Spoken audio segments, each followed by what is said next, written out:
Good morning, Chairman.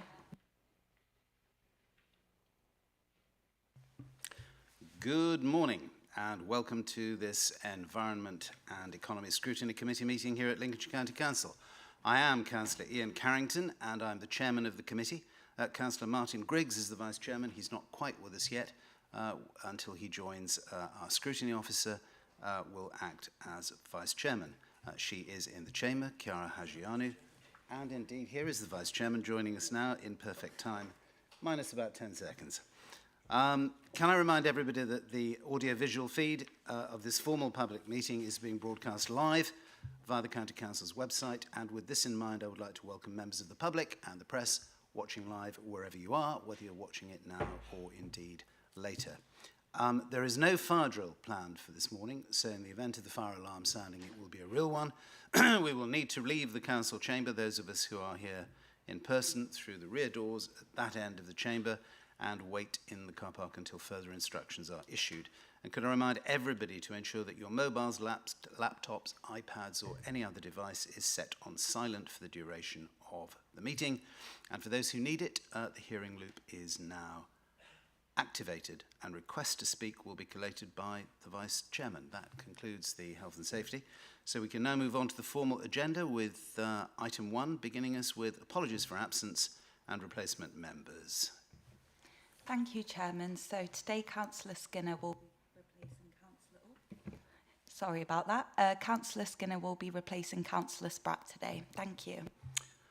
Thank you very much indeed. Item 2, declarations of members' interest. Do any members wish to declare any interest that has not been declared previously on their pecuniary interest forms? Councillor Bowles. Thank you, Chair. Agenda item number 5, I'll declare an interest as a trustee of the Gainsborough Trinity Foundation, which is made reference to as an adult learning provider. Thank you. Thank you very much indeed. That will be duly noted. Any other declarations? As ever, if something becomes clear that you do have an interest in the course of the meeting, please just catch my eye and we will record it then. Moving on to item 3, minutes of the meeting held on the 30th of May 2023. This item is to approve and sign the minutes of the last meeting as a correct record, and they are on pages 5 to 10 of the agenda pack. Councillor Fleetwood. Quite happy to propose the minutes. Thank you very much. Does anybody have any observations before we go on? I am seeing none. In that case, do I have a seconder? The Vice Chairman, thank you very much indeed. All those in favour, please show. Thank you very much. Any against? Any abstentions? One abstention, I think. Thank you very much. Those minutes are therefore agreed as a correct record. Item 4, announcements by the Chairman, Executive Councillors and Lead Officers. For my own part, I will simply point out that we have a longer agenda today, so I should like to begin by asking those presenting reports to summarise the key points and the type of input expected of the committee.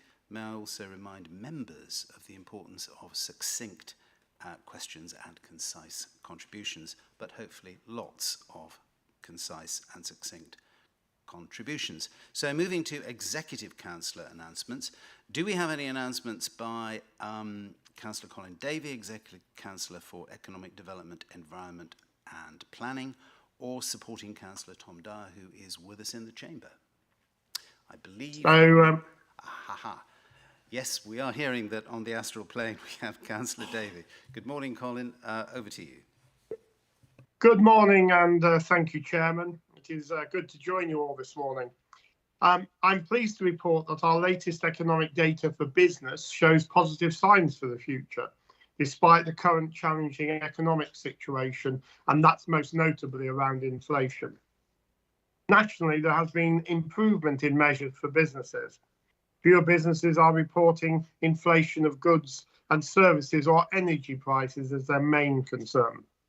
The proportion of businesses reporting supply chain disruption has also decreased. In May 2023, 59% of businesses reported they did not experience global supply chain disruption. That's up from 55% in April 23. Locally, 72% of businesses reporting to the Growth Hub are confident in their current financial forecasting. This is the highest percentage reported since May 2023. I join you from the Lincolnshire coast this morning, and I can tell you that the coast is busy with tourists. Whilst enjoying their time here in our beautiful coastline, I still have concerns, obviously, about the level of spend. Of course, over recent years, we have worked with partners and businesses to make sure that we provide a great experience for those coming for their summer holiday. We have supported the sector during the pandemic, and we continue to support businesses as they recover and move forward with their plans for the future. We are focused on different types of tourism throughout the whole year, encouraging people to think about spending time in Lincolnshire for green tourism, from nature to cycling and walking, and to, of course, experience our wonderful heritage. As ever, I would encourage members of the committee to promote the City, Coast and Country File offer using the Visit Lincolnshire website. As a committee, I know you'll be pleased to hear we have some new evidence that describes the economic impact of the visitor economy. More information will be shared with you in the future once all the data has been analysed. However, the report shows that the sector is recovering well following the pandemic. The economic impact of the visitor economy in Greater Lincolnshire is up by 28.9% on the 2021 figures. Supporting business remains central to the work we do. I was delighted to see so many businesses join us at the Lincolnshire show recently, a chance to celebrate work happening across Greater Lincolnshire. In particular, I was talking to food sector businesses who were pleased to hear about the work undertaken by the Scrutiny panel that has focused on farming. I was pleased to hear that many of these businesses are looking to grow and expand in our county. At the South Lincolnshire Food Enterprise Zone near Holbeach in South Holland, private sector investment continues to follow on from the councils to support the growth of the food tech sector. The council's first innovation centre, the Hub, which opened in September 22, now has 6 tenants occupying 9 offices and 2 workshops. On phase 1, a local food sector control and automation company is nearing completion of a bespoke facility, and a local developer is in the process of building speculative business accommodation on a further 3 plots.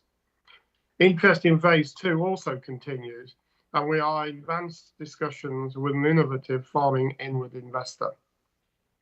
In East Lindsey, the Boston Road Industrial Estate expansion in Horncastle is at an outline design stage and is due to be presented to this committee in the autumn.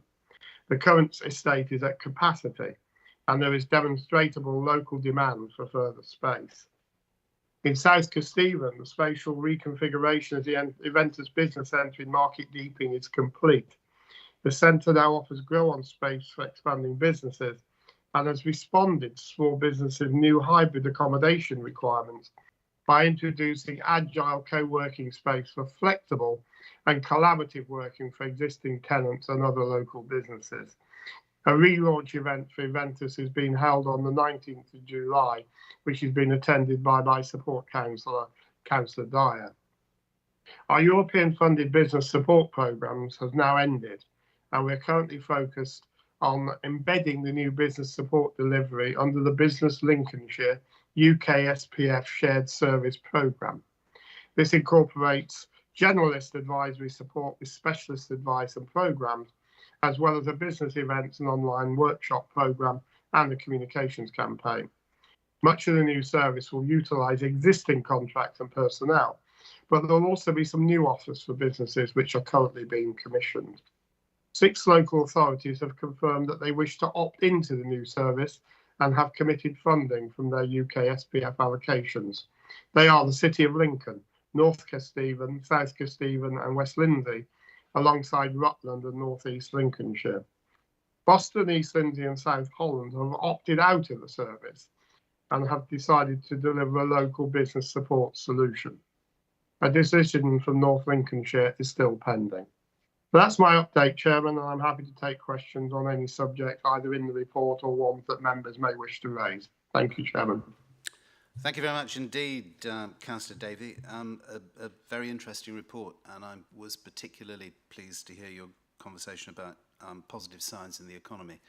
I think it's too easy to talk ourselves into an eternal gloom spiral. There are indeed many very significant challenges facing the economy, but one of the themes of this committee is the way in which local government can work with the private sector to facilitate and encourage business development, and we do that in tough times as well as in good times. We have, of course, later on the agenda, an item you mentioned, Colin, the European Regional Development Fund and the replacement with the UK SPF, and we have that as an item coming up. Members, do we have any questions for Councillor Davey? I'm looking around the room. I'm seeing none. Colin, I know you're probably going to stay with us for a while, but thank you very much for that contribution. It is appreciated. I'll move now to senior officers. Do we have any comments from senior officers? I'm seeing a general shaking of heads, which we will interpret as no. In that case, can I thank everyone for their contribution on this item, and we will now move on to the next one, which is item 5 on your agenda, which is the Adult Learning Provision 2022-23 and plans for the 23-24 academic year. This scrutiny report is on pages 11 to 20 of the agenda pack, and the report provides an overview of the activity delivered by the Adult Skills and Family Learning Service in 22-23, highlighting key successes made during the academic year. The actions before the committee this morning are these. The committee is invited to consider and comment on the successes reported in the 22-23, I'll get it right in a minute, academic year, and highlight additional areas for consideration to meet the needs of businesses and constituents at a district council level to inform the 23-24 Adult Skills and Family Learning Programme planning. And the report will be introduced by Thea Croxall, who is the Adult Learning and Skills Manager, the Economic Development Team, and we'll take questions after the report briefing. Thea, over to you. Thank you, Councillor. Good morning, councillors, good morning, colleagues. So thank you for giving me the opportunity to update you on the delivery of the Adult Learning Programme. Now, the last update to Scrutiny from Adult Learning was back in July 2022. So today I'd like to provide some information on activities undertaken this academic year, which showcases the hard work of our subcontracted providers and the Adult Learning team. So firstly, I'd like to draw your attention to section 1.1 of the report, which provides information on the subcontracted providers that we are currently working with. And I know Councillor Bowles referenced that part of the report earlier. Thank you. Performance data released yesterday indicates that we have worked with 6,245 learners since the beginning of August 2022. So that's the beginning of our academic year. Providers have been very flexible to meet the changing needs of our learners, resulting in high satisfaction of 99%, which is a small improvement on the 98% recorded for the 21-22 academic year. You will note our strategic drivers from the key data provided in section 1.2 of the report, as well as the dashboard provided at Appendix A. We are meeting or exceeding our targets, apart from recruiting males and learners with prior attainment of no or low qualifications. Now, these are a key focus of our programme, and work is going on with our providers to ensure learners feel confident to self-disclose this important information. In section 1.3, I've highlighted a number of activities that we are particularly proud of in the current academic year. Of particular note is the strong partnership working with our subcontracted providers to enable a county-wide programme to be delivered that achieves a high learner satisfaction rate and very good outcome for the learners involved. We are proud of the work we do to move these learners who are looking for work along their journey to gain employment, and we've provided an example in the report of where we support the construction and security sectors. We were delighted that the Learner of the Year awards were presented in person at the recent Lincolnshire show, and we are continually impressed by the courage of our learners to persevere with their training and to acknowledge publicly where they have gaps in their learning and where they need additional support. So finally, included with the paper was a dashboard outlining our programme planned for the 23-24 academic year, along with a list of some of our courses to give you a flavour of what is intended to be delivered. As outlined in the paper, our programme is intended to fill the gaps that are not able to be met by other funded provision. For example, we know that there is considerable cross-district connectivity between Lincoln and Highcombe, and therefore learners from Highcombe will travel into Lincoln for provision.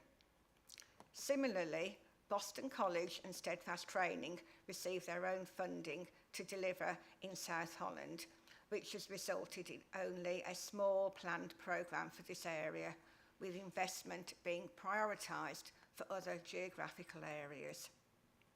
So, thank you for taking the time to read the adult learning paper and for listening this morning. Members of the committee are invited to review and comment on the current programme that's under delivery and highlight any additional areas for consideration to meet the needs of businesses and constituencies to inform future curriculum planning as we move into the new academic year. Thank you. Thank you very much indeed, Thea. It's interesting, isn't it, looking through our agenda this morning, that we cover all ends effectively when we look at the economic side of the remit of the council as well as this committee. We look at learners, we look at young people in particular, but learners of all ages, not just in terms of their economic potential, but in terms of their own life chances. And indeed later on the agenda we'll be looking, as it were, at the other end of that, where we are looking at working with established companies and seeing how we can help those. Local government has a role to play at all levels. I'll come to members in a moment for questions, but I wonder if I might start us off with a couple myself. First one is specific and the second one is more general. My specific one, in the dashboard on pages headed Adult Schools Family Learning Performance Dashboard, which looks at the number of learning places and the number of courses in the different districts within the county. I just wonder if you could talk to us a little bit about why the number of places and courses is very much lower in North Kesteven and South Holland than it is elsewhere. Is this to do with, for example, indices of deprivation? Is it to do with need? Could you background us on that? Because those graphs do stand out a little. Yeah, yes, of course, thank you. So, as highlighted in the report, our funding is to fill gaps from other FE-funded provision.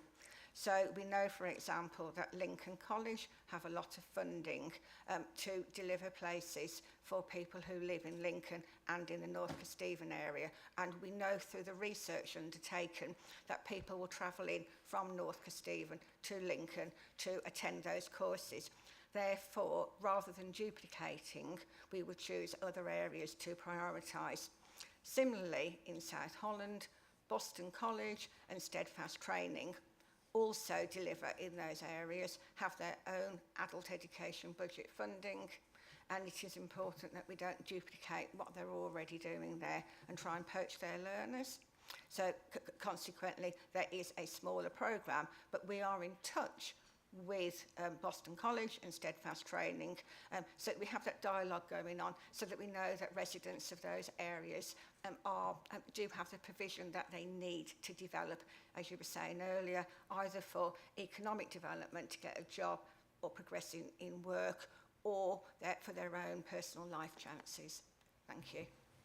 Thank you very much indeed for that. That is exactly the answer I was hoping to hear, and it's good to see that we are thinking carefully about the way in which we concentrate, the places in which we concentrate what are, after all, finite resources of public money. My second question was a little bit more general. We've got a section here, things we are proud of. Are there any things that we are less proud of? Are there any lessons that we can learn from this year in order to make our performance better in the coming years? And again, if you could talk briefly to what those might be. Thank you.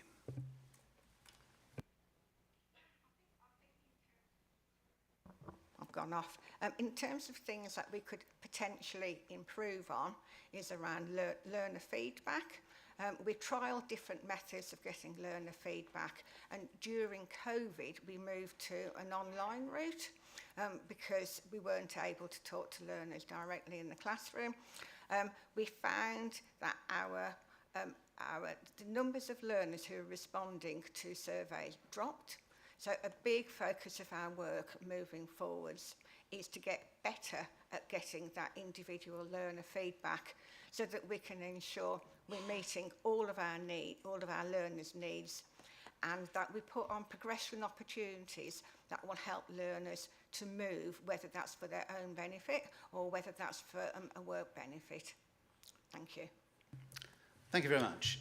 Opening it to the floor, Councillor Griggs. Thank you very much.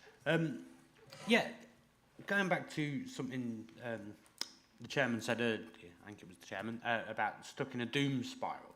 I think we've got to be really clear. I was really impressed with the breadth of courses in different areas, targeting local need. And I know you said obviously it's not to provide something similar, so you're literally going, there's a gap, we'll fill that gap. But looking at the target groups, obviously for anyone who doesn't know, I work at the college in Boston, and some of the target groups are some of the hardest groups to engage and get to achieve. So I think the fact that we targeted an 80% pass rate but came out of 91% qualification pass rate is a real credit to the providers, because post-COVID especially, and I know we keep banging on using that C word, but it has a massive impact on people's ability to learn, focus, and have the skill set required to gain qualifications. So I think that's a really big achievement, and it's something we should definitely highlight. So well done everyone involved. Thank you. Thank you. And I'll pass that on to our learning providers as well, because it's they who are delivering the qualification provision. Thank you. Thank you very much for that. Councillor Higgs. Thank you, Chairman. Do we take the opportunity to target migrants coming into the county, be it for short, long term, and to offer these training facilities? And does the council provide transportation for them to actually get to where the courses are being held? Thank you. Thank you. So we provide language classes for people for whom English isn't their first language. And we have to abide by the eligibility rules that are set by the Education and Skills Funding Agency. Okay. We have put on a lot of additional, what we call ESOL provision, in Boston and in Lincoln for newcomers to the county. And we have what's called a learner support fund that people are able to access in order to get money to remove barriers to participation. So that could be for transport, it could be for childcare, it could be for resources in order to attend the course. We work with other organisations across Lincolnshire to ensure that anybody who inquires about an ESOL course has a place. So whether that might be through county council funded provision, or whether it might be, for example, through one of the churches or one of the community organisations that are providing language classes. Thank you. Thank you very much. Are there further questions? I'm looking around, and we have Councillor Skinner. Thank you very much, Chairman. I think this is a real good report, and there's a lot of work gone into it. I'll just, everybody, whatever level they're at, actually has to do CPD all the way through, just as the workforce has to adapt its skills, and it shows a lot of work's gone into that. I'm trying to get in my head the relationship between employability and skills and the wellbeing programmes, how they're connected. I mean, obviously the wellbeing and improving family outcomes, they're very much connected. Could you give us a little bit of an explanation around that, please? So in terms of the employability and skills, so we use that definition to help those people who want to get into work or who want to, we should say, so that's CPD, to move along the career programme, progression. In terms of wellbeing programmes, we use these as engagement activity for those who need some support for their health and for their well-being. So some of it may be around mindfulness, some of it may be around confidence building. There will be an element of, I'm going to say, arts and crafts for well-being, and at the end of the course we have targeted information, advice and guidance to then move those learners who've done the health and wellbeing provision onto another course that's right for them. So it may be an employability course, it may be more health and wellbeing. And then in terms of the third strand, which is improving outcomes for families, that's our family learning programme.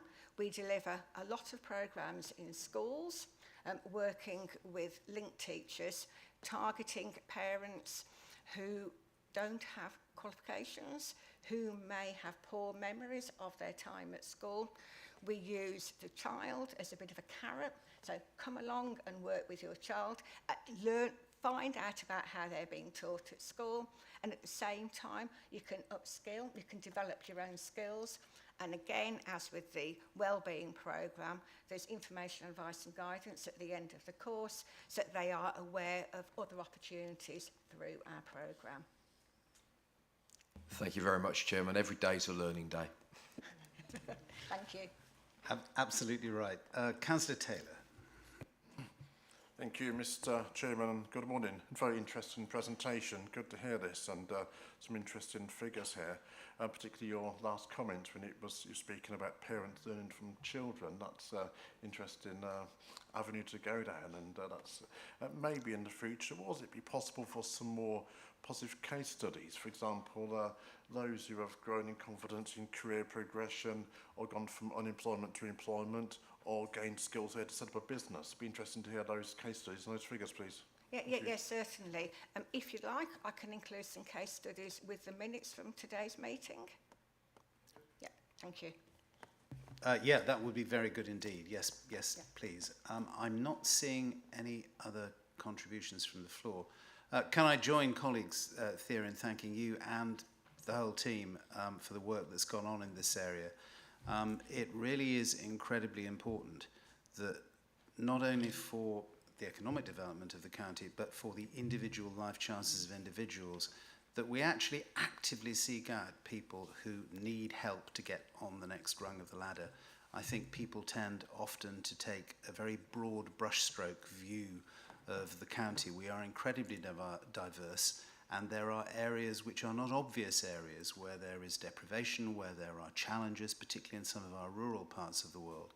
And this programme is clearly seeking out those who need our help for their own individual benefit and for the benefit of the community. And that is very, very much to be welcomed. So, in addition to thanking you, the proposal that I'm suggesting to members is that we record and capture through our officers the points made by members this morning, and that those are passed on.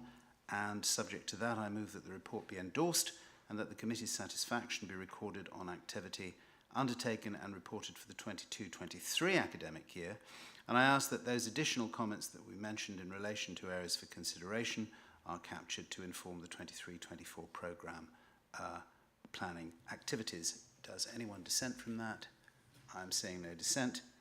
In that case, that is agreed. And thank you again, Thea, for an extremely interesting item. Thank you. Moving on, we move to item 6 on your agenda, the Business Lincolnshire Growth Hub Annual Performance and Future Business Landscape.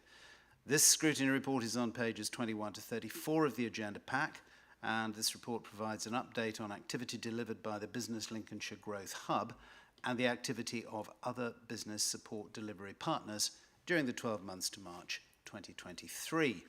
The actions before the committee this morning are as follows. The committee is invited to 1.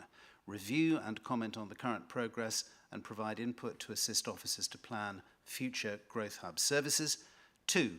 To note the impact of the change to the funding landscape and the geographical boundaries that now exist in the type and availability of support. And 3, to continue to support the Growth Hub in highlighting services to business contacts. We have with us this morning Samantha Harrison, who is the head of the Economic Development, and Angela Driver, Enterprise Growth Manager on the Economic Development team. And I believe, Angela, you are going to present the report to us this morning. Just finding Angela. I've not got the right glasses on. There you are. Over to you, Angela. Morning. Thank you very much indeed. It's really, really great to be here this morning, and thanks for the opportunity to be able to share our annual review with you all today. The report highlights a really strong delivery over the last 12 months. Our reach and our quality scores continue to be very good, and I'm really pleased to be able to share that the information in the report with you all that sort of highlights those key performance indicators, if you like. The report also talks about kind of the future, really. We're entering a new era for business support. Over many years, we've delivered a huge amount of support using European Regional Development Fund. We've been very fortunate in Lincolnshire to have access to a significant amount of funding through European Regional Development Fund. But that all came to an end at the end of June. And obviously we've been planning for quite some time now around what service to put in place as a replacement to that European Regional Development funding. We've been talking about it for a long time, so it's really good to be here today to talk a bit more clearly about what the future holds using that UK Shared Prosperity funding. We set off on a journey a year ago to try and replace our existing service with a continued universal shared service for all of the local authorities to be able to access. As you'll be able to see from the report, currently 6 out of 10, the 10 local authorities in the Greater Lincolnshire LEP area have opted into to buy into the UK SPF shared service. It's unfortunate that Boston Borough Council, East Lindsey District Council and South Holland District Council have decided to deliver a local advisory service as opposed to opting into the shared service. So we do have a kind of a different service based on geography, which we were really trying to avoid, but at least we kind of understand what that landscape looks like now. And in terms of our overarching aim of signposting businesses to the right support for them, we'll continue to work with colleagues across all of the local authorities, whether they have opted in or opted out of this shared service, to ensure that we are able to accurately, effectively signpost businesses to the right support for them to enable their future growth and prosperity. I think practically it's just worth highlighting that because businesses in the opted out areas will now be supported through their local authority business support offer, the information that we have and the intelligence that we have about the businesses and the sentiment from businesses in those areas will reduce now, but we'll continue to work with those local authorities to work together and ensure that we provide the best for the businesses in those areas. I think the other thing that we should highlight is through European funding, we've had a lot of access to grant funding for our businesses, and access to grant funding, generic grants, small grants for businesses will reduce under UK Shared Prosperity Fund. Local authorities are making decisions locally about small local grant schemes, but we won't see the kind of blanket generic ERDF funded grant schemes that we've been used to in the past. So I think the rhetoric to businesses needs to shift slightly, and they need to be thinking more along the lines of other sources of funding, maybe debt funding or crowdfunding or whatever it might be, because the availability of grants is going to reduce. They won't go completely. We do have grant schemes still available, but they'll be less generic, more specific and more geographically focused. So I think that's worth bearing in mind when you're talking to businesses. The UK Share Prosperity Shared Service will be a service for through until March 2025. At that point, we hope to have the county deal in place, and then there'll be a further shift. So what we're looking at here is a service that is being commissioned through until March 2025. So fairly short term in the grand scheme of things. And we should say that the shared service is not the only service, or the only business support that's available. The team have been very successful in bidding in for other sources of funding. So, for example, the East Midlands Made Smarter programme, which is a nationally funded programme, a successful bid went into that. Similarly, the Create Growth programme, again funded through DCMS, a successful bid, one of only 6 in the country. So the team will continue to look for other sources of funding to continue to add value to the basic service being offered through the UK SPF shared service. And finally, just to highlight also, the Business Lincolnshire website is available to any business wherever they're located. The website's full of tools and really useful information that businesses can access from a self-service perspective, and we'll continue to add to and improve the offer through the Business Lincolnshire website as well. So I think they were sort of the key points that I wanted to highlight from the report. I'm obviously very, very happy to answer any questions or any specifics that members might want to know the answer to. And I'm also interested to know if you're talking to businesses and you're hearing of any business support requirements that we're not delivering, that we might be able to look at providing a solution to through the service that we're offering. Angela, thank you very much indeed. This is a better picture than the one I recall when I first joined this committee, which is now about 2 years ago, when we knew that the European Regional Development Fund funding was going to end, but we were very unclear about what, if anything, might replace it. It is clear there is still a significant funding gap, but it is also clear that an enormous amount of work has gone on. Before opening to the floor, can I just ask a point of clarification on something you said? You made reference to information exchange between the County Council and the District Councils who were also providing services, and I wasn't completely clear. Where you said that there would be a reduction in information available, were you just referring to those 3 districts which are going completely on their own? You were? Yes.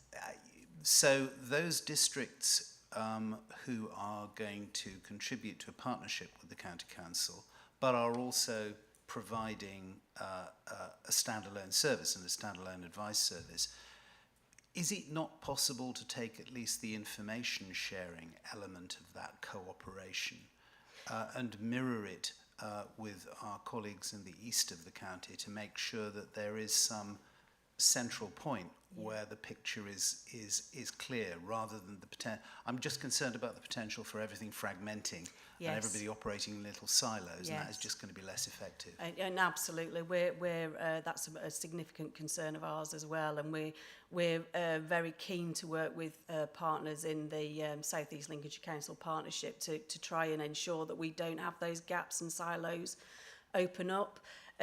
This is all quite early days, and it's something that we're still continuing to work through. Absolutely, the door isn't closed. We're very, very keen to work with partners right across the county, regardless of geography, to ensure we get this joined up service. And that's really the remit of Business Lincolnshire. It's about making sure that we are providing that doorway to support whoever is the provider of that support. Thank you very much. I'll move now to Councillor Austin. Thank you, Chairman. Well, speaking also as a Boston Borough Councillor, but of course, what we're looking at with these three councils is in fact a strategic alliance, you see, between three councils, not three councils going alone. So I would be interested to know in the end, how will we compare? So, this information sharing when we next come to have a sort of review of, well, what's happening and what isn't happening. That would be an interesting thing if you could, if that's possible.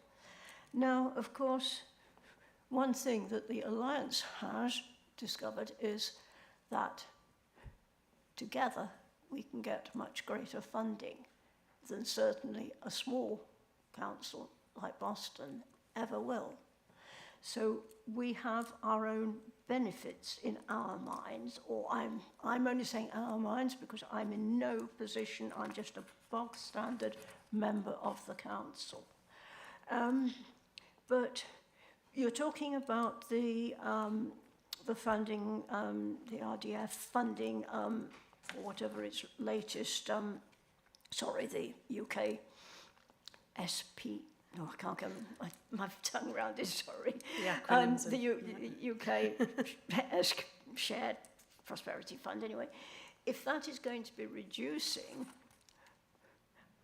maybe are we in the South East Alliance actually ahead of the game and sort of thinking, well, what alternatives are there?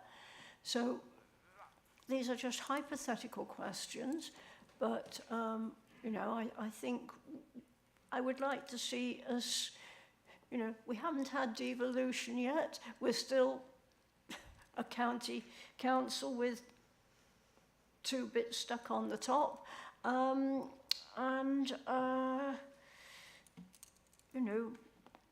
Can you still, therefore, I'm saying, look at the bigger picture as well from time to time, please? Okay?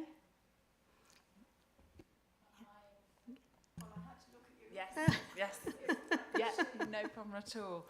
So I can answer that. We're very keen to work in partnership, and I think the way that we set up the shared service model was to operate with economies of scale, so that we could offer a variety of advisors, a variety of one-to-one support and conferences and workshop programs, so that everybody can have access to them. So by the South East Lincolnshire Combined Partnership opting out, they have decided to do something of more of a localised nature, and we are waiting to hear further detail of exactly what that offer is. We understand there is a grant programme, and we understand that they are going to be commissioning further services for international trade.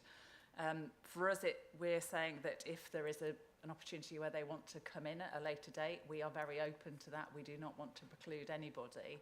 It's more about how we can work together and have that shared intelligence. At the moment, we are having conversations and arranging meetings to understand how that information can flow, but it hasn't been agreed currently. We are meeting resistance currently, so at the moment we've only got the information that we have gathered locally ourselves, which is unfortunate.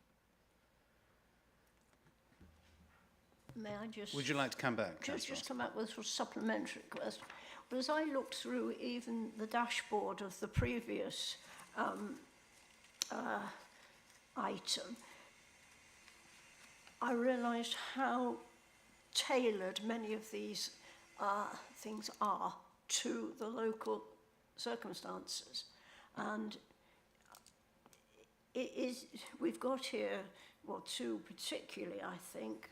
I see a member from South Holland here, but we share so much of the same, well, I think from demographics to businesses and so on, that tailoring more specifically like that could possibly be at an early stage more appropriate than trying to have one size fits all. It's definitely worth a pilot activity. I think the challenge that we have is focusing on certain, so whilst we have an offer that fits all businesses, a business can choose. So for example, we've got an agricultural and horticultural advisor that would have been able to support any agricultural and horticultural businesses across the county. We've got a manufacturing advisor, a retail, leisure and hospitality. So they can be piloted into any district council area to provide that tailored support. So our offer, whilst it is a holistic shared service offer, can be directly tailored to the district needs. The events programmes can be tailored, the business support programmes can be tailored. What we were trying to do is just buy, with economies of scale, a greater number of places and a broad menu of provision, because our concern was that we are contracted through the government to provide the Growth Hub service, and that has to support businesses from start-up, growth and scale. So we had to make sure that we've got that depth to help our businesses on that growth journey. As we know, the South East Lincolnshire Combined Partnership are doing something more focused, and it'll be useful to see the outcomes from that and how that works. Unfortunately, there will be a number of our clients, existing clients, that we will not be able to service now, so we are handing them back to the colleagues at the district councils. But we're very keen to work together. We have with us in the chamber the Executive Support Member, Councillor Tom Dyer. Councillor Dyer, would you like to make a comment at this point? Yeah, thank you, Chairman. I'll try and just make my point without saying anything controversial. I think it's a great shame that the South East Lincolnshire Partnership didn't continue the partnership working that has been a success for many years. And actually, it was highly regarded, the service that the Growth Hub has previously and continues to provide. Who knows why that decision was made? I wouldn't want to speculate in a public meeting. But I think perhaps in the future it would be interesting, Chairman, if we could do some secret shopping analysis on what the offering is at the South and East Lincolnshire Partnership and how they're dealing with businesses and what their offer is, because my guess is that it isn't as good as what LCC was providing. And I'd just take you back to your earlier point, Councillor Austin, about working in partnership and working as one body for the greater good of our residents, and that's what this was previously. And the Eastern Bloc, the South East Partnership Trust have gone off on their separate ways. I wish them all the success with that, but I think it's a great shame, and I think my thoughts are echoed by Councillor Davey as well. Thank you for that contribution, which I'm sure had nothing whatsoever which was controversial in it. Councillor Griggs, staying in the southeast of the county, you wish to make a contribution? Yeah, thank you very much. I agree it's a shame, and it may be a flippant comment, but I know conversations prior to the election were potentially around the awareness of the offer that the county provided. And if we look at the social media metrics in comparison, say, the county council's social media metrics, they're significantly smaller. There's a hell of a lot of businesses across Lincolnshire that are relatively siloed, and I appreciate that it's really, really hard to engage them because they go to work, they do the job, they go home, and that's as far as the process goes. So is there anything more we could do to engage them? Not necessarily on social media, but in today's modern world, social media is a good way to get a quick message out. So, when we send out business rates bills, do we inform them of services that are available and provide constant signposting throughout the year? I'm sure we already do, but I'm sure you'll agree with me that 1,600 Facebook likes isn't particularly very many. I appreciate that's 4% growth on last year. But in the grand, I'm sure one of you can tell me how many businesses we have in Lincolnshire, but I'm sure as a representative sample of businesses in Lincolnshire, it's quite a small selection. So I don't know what further work can be done, but I look forward to hearing you guys' fantastic ideas. Thanks, yes. There's always more work that we can do for engagement. I mean, social media is one tool that we have. We obviously have a number of other tools in the back pocket as well. So we work with the various business networking groups. The idea that you had about the business rates, we have done that with a number of local authorities. It's not actually as easy as you would expect it to be in some local authorities, being able to add in additional information, but we certainly have worked with the local authorities in the past to deliver those business rates mail-ins.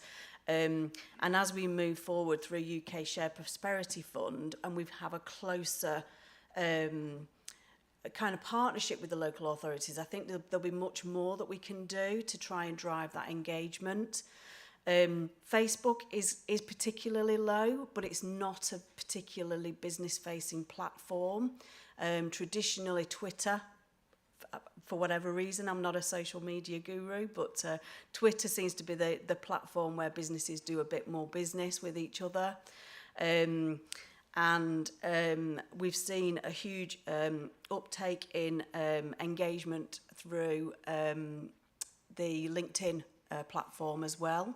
And that seems to be the platform that's really growing. And although maybe the actual number of followers that you can see reported on the impact report there is relatively small numbers, if you look at the reach of those numbers and the impressions and those people sharing their stories with their networks and so on, actually the reach is significantly higher than those numbers represent. But absolutely, there's always more that we can do to get more and more businesses aware of Business Lincolnshire, and it's something that we continue to endeavour. Thank you very much. Yeah, thank you very much. I completely appreciate what you said. In terms of our impact report, potentially, I think to give members and any people who decide to read the agenda for fun, would it be possible next time to include things like impressions, how many retweets, etc.? Because that gives a far better example of how wide the information is going, as you rightly said. Yeah. And I think you've sort of cut your own knees off on this one to sort of say, look, it's not that big, when actually a lot more is being done. So we should sing about that. Thank you. We move on to Councillor Skinner. Oh, I beg your pardon. Sorry.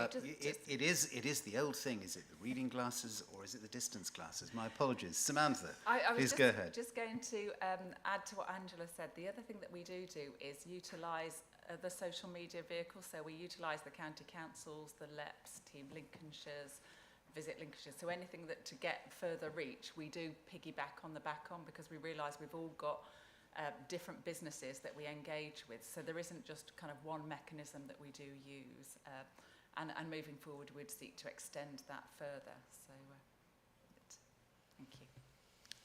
Councillor Skinner and then Councillor Taylor. Thank you very much, Chairman. I agree, LinkedIn is a very powerful tool, and you get professional people, right, and the comments are geared around professional and moving things on. So we can all help Lincolnshire, whichever bit we're in, by supporting each other through that bit. I was just going to look at jobs created by local authority area. So the success of this will probably be shown. Boston 2.56, and you look at all the other areas, and the lowest is 5%. No, it's nearly double in other areas. So the effectability, sort of the effectiveness of this, we'll probably see in the next year. Another little comment on ports and logistics.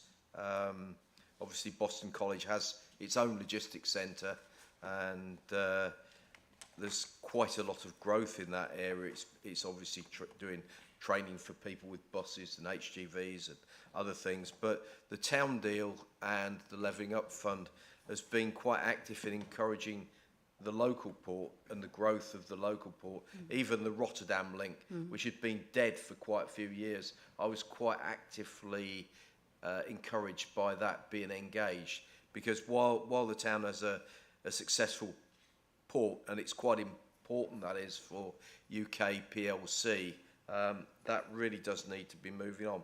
But there's absolutely no reason why they can't collaborate with you. Take care. Thank you very much. And now moving to Councillor Taylor. Thank you, Mr. Chairman. And as you know, just some brief comments. We had the debate a few minutes ago regarding the Boston, East Indian, South Holland not being part of this particular growth hub at the present time. And as you know, there were some debate and some questions, and we do need to get the answers to those questions. We do need to know what support is being provided in that partnership. And it was encouraging to hear that the door is left open for future to for those partners to rejoin. So hopefully this continues to prosper and be successful, and then hopefully in a future meeting we can answer those questions and actually answer, because there's a duty for us to show what is being provided in that part of the county. So it's just some questions and some concerns, but hopefully we can if either reassure that advice or guidance is taking place, or if not, reopen conversations about joining the partnership. Thank you. Thank you, Councillor Taylor. And yes, I think one of the things which should be captured as the committee's view is that both in regard to those three authorities who have, quotes, opted out, although that's perhaps a rather extreme way of putting it given the opportunities for ongoing cooperation, and those 6 authorities who've opted in, I think an ongoing report to this committee, or updating of this committee as to how matters are progressing in both of those areas is extremely important. I was going to say I can't see any further hands, but I can see Councillor Bowles. Councillor Bowles, over to you. Thank you, Chairman. Yeah, just on the cooperation theme again, just a bit about the districts that have opted in. Obviously, you've listed what West Lindsey and North Kesteven have sort of planning. I guess my question is, were you guys involved in shaping that up to sort of reassure us that that is going to be beneficial, useful, what is needed? And is there a plan in place for you guys to, particularly like just looking at the West Lindsey one, to recruit a local retail and hospitality advisor? Have there been conversations about how that person would knit into your organisation and make sure we're not, as people have already said, working in different silos? Just some reassurance that those conversations have taken place. Yes, absolutely. We have regular meetings with their ED officers from the local authorities. In actual fact, through COVID, we were meeting weekly. So there is a strong communication mechanism that's been in place for a number of years now to have that regular update. I have to say, particularly West Lindsey, we've got a very strong working relationship with. West Lindsey have actually had a local retail, leisure, hospitality advisor for quite some time, actually, and they've used their UK Share Prosperity Fund monies to extend that contract. Our local advisor, Trudy, who works in the West Lindsey area, has got a very good working relationship on the ground. So I guess we've got communication at an ED officer level in terms of strategy and planning and ongoing discussion about the future, but we've also got that boots on the ground conversation as well, so that we're making sure that the businesses are getting the best of both worlds, I think. Thank you very much indeed. I've got a couple of questions myself, and then I'll try and pull this together. Firstly, and they're both revolving really around this move from the ERDF to the UK SPF. The UK SPF, as I understand it, is a slightly broader focus in the sense that it includes community-based funding streams which are devoutly to be wished but aren't directly involved in economic development. As we switch over to that funding, is there a risk of our efforts becoming less defined, if you will, or less focused on economic development, purely because the way that the central government fund, the biggest element of the central government funding, works? Take that one first, if you would. Yeah, it's very true that the UK Share Prosperity Funding has a much wider remit, and a much smaller rule book, if you like, than ERDF. So ERDF came with a lot of guidance, but pages and pages and pages, whereas UK SPF has been provided to enable local authorities to make local decisions about how to apply that funding in the best way that they feel is, meets their needs, their local needs. So you're absolutely right in that the remit is much wider than just business. The focus of the scheme is around both community improvement and skills improvement, as well as business improvement. And we sort of recognise that when we've been working with local authorities over the last 12 months or so, in that the bias towards business support, I guess, in terms of how much funding local authorities wanted to allocate to business support, was a much smaller piece of the overall pie. And it's been very difficult for local authorities to make decisions because, there's a finite amount of money. It's not a huge amount of money, and there's lots of priorities that local authorities have got. So they've each kind of come up with a local plan, if you like, and they've used that shared prosperity to try and answer the needs of that local plan, of which business support has been part of that, but a small part in the grand scheme of things. Yes, and going on from that, looking, I beg your pardon? Councillor Dye. Chairman, yes, it's just a point of information. I've just received a WhatsApp. I think Councillor McNally and Davey have both got their hands up and wish to make a contribution. I was unaware of that. Let's go first to Councillor Davey and then to Councillor McNally, and I will come back with my other point a bit later. Councillor Davey, if you're online. Yeah, thank you very much, Chairman. I think this has been a very interesting discussion. I think, a couple of points I would re-emphasise that have come out of the report. I mean, firstly, this is a short-term programme. We've only got, this is going to run until 2025. So we need to recognise that with general elections coming, there may well be a change of emphasis from national government about how these kind of programmes are going to be delivered in the future. So whilst we have to address short-term matters, we ought to have a view as a council, and I certainly welcome the views of the members of the committee, about how we make sure business support is embedded properly for the long-term benefit of businesses across Lincolnshire. And, I'm very happy to work with anyone and everyone in achieving the outcomes we desire for our county and for our businesses. So, it's regrettable that the South East Links Partnership are not involved with a wider Lincolnshire proposition on business support. And I think it is important we all understand, for the benefit of businesses in those areas, what they're going to deliver and how they're going to deliver it. But ultimately, the most important message I would say is that I think government has made some significant mistakes around some of these programmes, particularly how UK shared prosperity funding was to be applied. I think government understands business support programmes are delivered on a wider geographical area. And I wish they'd protected that funding so we weren't having this discussion today. I suspect in the future we will go back to maybe even a wider regional model or devolved model of funding. But that's for others to decide in Whitehall. But for today, Chairman, I think this has been a really useful discussion. And I think we need to keep our eye on all of this. So I think you're absolutely right to want updates back to the committee. Thank you, Chairman. Thank you very much, Councillor David. I agree with every word of that, and I'll come back to it when I sum up. But we have Councillor McNally also online. Councillor McNally, over to you. Thank you, Chairman. Just a couple of quick questions on the South East Lincolnshire part.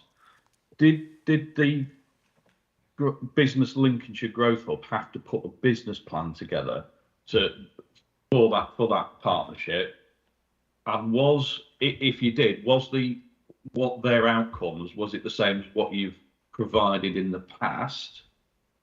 And how many businesses have you or will you be handing over to the partnership that you've obviously helped in the past and now you're passing on. Thank you. Angela, would you like to pick up those points, please? Yes, of course. So, in terms of the number of businesses, in the South East Lincolnshire Partnership area, we're looking probably at about 25% of the businesses that we've worked with since the Growth Hub started have been from that area. So that's kind of the magnitude, if you like, of businesses. In terms of the business planning element, yes, we did put together quite a meaty sort of business plan. We had a year ago, we met with all of the local authorities and put together a kind of straw man service, taking the existing service as the starting point, because we've honed this service over many years, and we believe it's a very flexible and responsive way to deliver business support. And as you can see from the results that we've had, you know, we get good traction and we get good quality scores from this. So we've kind of taken that as the starting point and put a business plan together that we put to all 10 local authorities to feed into their own local investment plans that they were all putting together a year ago. All local authorities, all local authorities have been sort of given the same information and been involved at the same level throughout the 12-month period. Thank you. Councillor McNally, does that answer your question? Yes and no, really. It was just, I think it's, if you put a business plan together, how did it compare with what the partnership wanted to what you could provide? Does the partnership think it can provide a better, more local service than the Business Lincolnshire service? Is there a question of numbers? What was the actual decider of the outcome? We don't necessarily have quite the right principles in the room to answer that in a sense, because we don't have a representative from those councils here.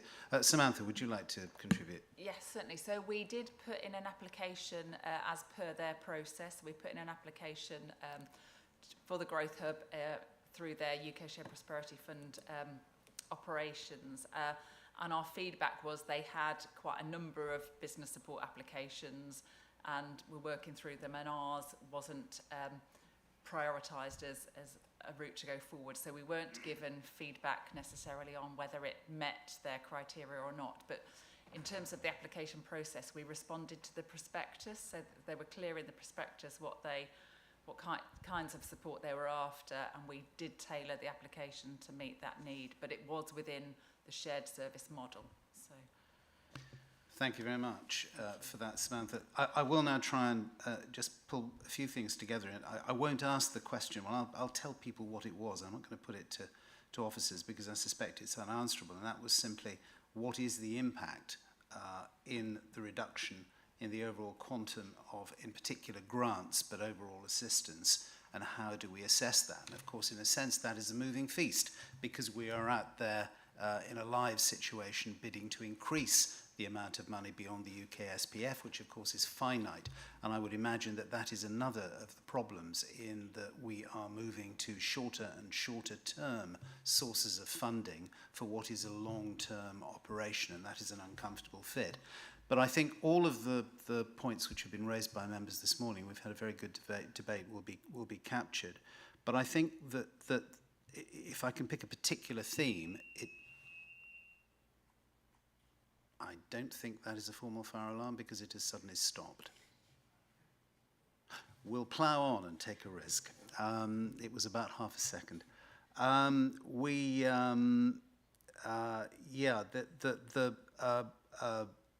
Quite lost my thread there. Do apologise. Whoever did that picked their time very well indeed. Yes, cooperation. We don't have representatives from South East Lincolnshire here this morning, and democratic authorities can make the choices that they wish to take. That's what democracy is all about. We have to respect that, and we do. What I would say is that I think one theme that has come out this morning is that cooperation in one form or another is absolutely essential. We've seen its benefits in the past. We're always in tough economic circumstances. That's just the nature of modern life. But we are in changing ones where an awful lot of change is going on. How we respond to that change is incredibly important, because one thing I think everybody would agree on is that local government has an enormously powerful potential to assist private enterprise to develop, to prosper, and to thrive, and that is in the interests of the people we serve, and it is to serve those people that we are here. So getting that cooperation is important, but I think also, and again if this could be captured, what is also important is that we have a proper focus, and as the different roles of different geographies within the county and different tiers, district and county, change a little bit going forward along with funding streams, it is very important to make sure that we are working together, that we respect each other's operations, but that we cooperate where we can, that we do not duplicate effort with, after all, a finite amount of public resource. But it's an incredibly important thing that we're doing here, and we look forward to seeing this on the agenda in the future. So I'm going to wrap this up by moving to the proposal, which firstly is obviously to thank our officers and record satisfaction with the Growth Hub's consistent positive performance. I think we can all agree on that. Secondly, to record and capture all those various points that have been made this morning, and subject to that, I move that the report be endorsed, that the committee notes the impact of funding changes on the type and availability of supports offered to business, and I ask that committee members continue to exhibit their support to the Growth Hub through our own business networks. Does anyone dissent from that? I see no hands raised.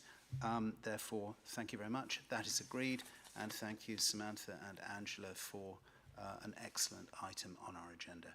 Right, we now move to item 7 on the agenda, which is the Broadband Programme Interim Update. Members, and indeed the public, you will find this scrutiny report on pages 35 to 38 of the agenda pack. The report provides summary information to members on the current work of the Council's broadband programme. And the action before us this morning is quite simply that the committee is invited to review and comment on the reports, on the contents of this report, which will be presented by the very patient Stephen Brooks, Broadband Programme Manager. Stephen, it's your turn now. Over to you. Thank you very much. Good morning, everyone. And thank you for giving me the opportunity. Stephen, we need your microphone on. Sorry. Is that better? Right, sorry. Right, thank you very much for giving me the opportunity to come along this morning and present this report to you.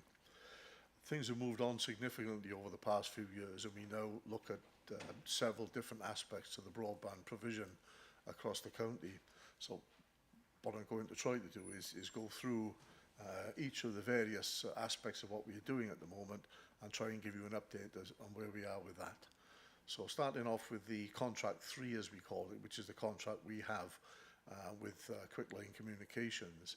Contract 3 is named Contract 3 because simply it's the third contract we have, which is jointly funded between ourselves and BDUK. That contract is intended to provide 8,000, what we call ultra-fast broadband, to 8,000 ultra-fast broadband to 8,000 premises in areas prefixed by LN and DN postcodes. At the moment, we have 4,700 that we've upgraded. The aspiration is to finish by December of this year. I'm confident at the moment that we'll finish before that, but let's just keep December on there as the final date. We should see 8,000 premises updated by that point. Ultra fast, for reference, is speeds, download speeds in excess of 100 megs per second, 100 megabits per second. Beyond that, we have the facility to extend that contract through a change control mechanism that exists, where we can look to extend that into other areas of the county, more rural areas, to try and pick up those premises that are not likely to be picked up by the following areas of work that I'll discuss in a minute, one of them being Project Gigabit. So we have that facility, so keep that one on in mind for now, and I'll talk through Project Gigabit, and then hopefully that will make some sense as we go through. So Project Gigabit is a BDUK funded scheme. which looks to pick up what they call the last 20% of premises in the UK that are not likely to be upgraded to gigabit capability by commercial activities. Not unsurprisingly, the last 20% would be the more rural areas, of which we have quite a few, as you would well know. This county has been broken down into what they call two lots. Oddly enough, lot 10 and lot 23. Please don't ask me why 10 and 23, but those are the numbers that have been allocated to those particular lots. Lot 10 deals with areas to the west of Lincoln and moving into Nottinghamshire itself. And we have about 13,500 premises that sit within in that lot. And then we get to lot 23. Lot 23 is the remainder of the county moving up into right up to the East Riding of Yorkshire. And we have 75,000 premises that sit in the eligibility pot for upgrade to gigabit capability. Now, lot 10 is currently out to tender. I'm told that there are 4 interested parties that are likely to bid on that, and we expect that tender to close on the 13th of September, with a view to a successful supplier being awarded the contract later in this calendar year. Lot 23, which is by far and away the bigger of the 2 contracts, I'm told that the latest is that will go up to tender in July, or this July rather, so later in the month, with a view to a contract being awarded in February to March of next year. Both those contracts have a completion date of around about the end of 2028 and early 2029. Now, whilst that's a significant piece of work, and hopefully it will cover many of our rural premises, the aspiration of BDUK is that around about 85% of those eligible premises will be covered by both contracts. So that leaves a significant number of premises that are not going to be covered, and that's what I referred to when I was talking about the potential to add in funding to pick those premises up.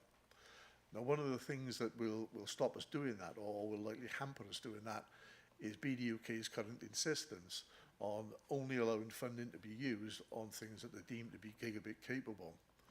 As it sits today, the only gigabit capable technology approved by BDUK is full fibre, and oddly enough, to try and get full fibre out to those very remote areas is going to be hugely expensive. So what we've been trying to do is persuade BDUK to look at removing the gigabit capability condition, and let's talk about a much faster condition rather than gigabit. So, for instance, some of the work that we are deploying in the north of the county at the moment in contract 3 is capable of delivering 450 megabits per second via a 5G based wireless system. And in a worst case scenario, of course, we can always talk to Elon Musk regarding his low Earth orbit system, which again will provide to those areas. So we're at a point where conversations are now quite positive with BDUK, and they're actively looking at trying to remove that condition to allow us to try and get to those more rural premises. So fingers crossed on that, but the conversation mumbles on, and I suspect we should get a result on that fairly soon. Moving on then to commercial investment, just a few figures for you in terms of that. I mean, there's a massive amount of commercial investment going on around the county, as indeed there is across the whole of the UK. As we speak here at the moment, there are 9 commercial providers in the county just digging up roads and putting up poles and doing all sorts of wonderful things up there, which is providing faster broadband. Now, not unsurprisingly, because it's a commercial investment, they are active mainly in our urban clusters. So all of our big towns and Lincoln itself, the city, are all being deployed to at the moment. If you look at the numbers, full fibre at the moment is 39.5% across the county, and gigabit capable, which is essentially what full fibre is delivering, is up to 56%, which is up from 38% in March last year. So there's significant movement in terms of people being upgraded to a much better technology. We expect around about 220,000 premises to be upgraded by commercial investment by the end of 2025. That might be bigger than that number, but that's a fairly conservative estimate as we speak. What we do is we work very closely with the commercial providers, and whilst we can't actually physically influence what they do out there, We work very closely with them to try and move things along in terms of planning, communication with various stakeholders, and just understanding what they're doing out there and working with them. We also attend parish council meetings and community meetings with them, where they meet with the communities to try and drive up interest and drive up some enthusiasm to get the service rolling. So we are quite actively involved in that, and we meet these people very regularly to understand where they are and what they're doing. As you say, in pretty much every one of our larger urban clusters at the moment, there are hives of activity in pretty much everywhere you look. So that's pleasing. It's something that we would certainly not have envisaged going back a few years in time. If you'd asked me 2 or 3 years ago, was that likely to happen, I'd just probably said no. But you know, there we go. It's very positive at the moment. Moving on from commercial investment, we then have another little scheme going on at the moment, which is called Project Giga Hub. Forgive me for everything being called Giga, but that's unfortunately the world that we live in at the moment.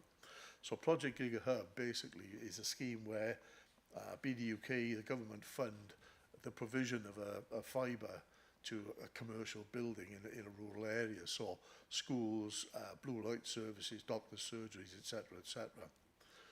We had identified and had approved 185 sites in Lincolnshire via BDUK that they'd approved that, and we'd put together a tender document which had gone through the various stages of their approval process, and we were ready to roll that out back last year.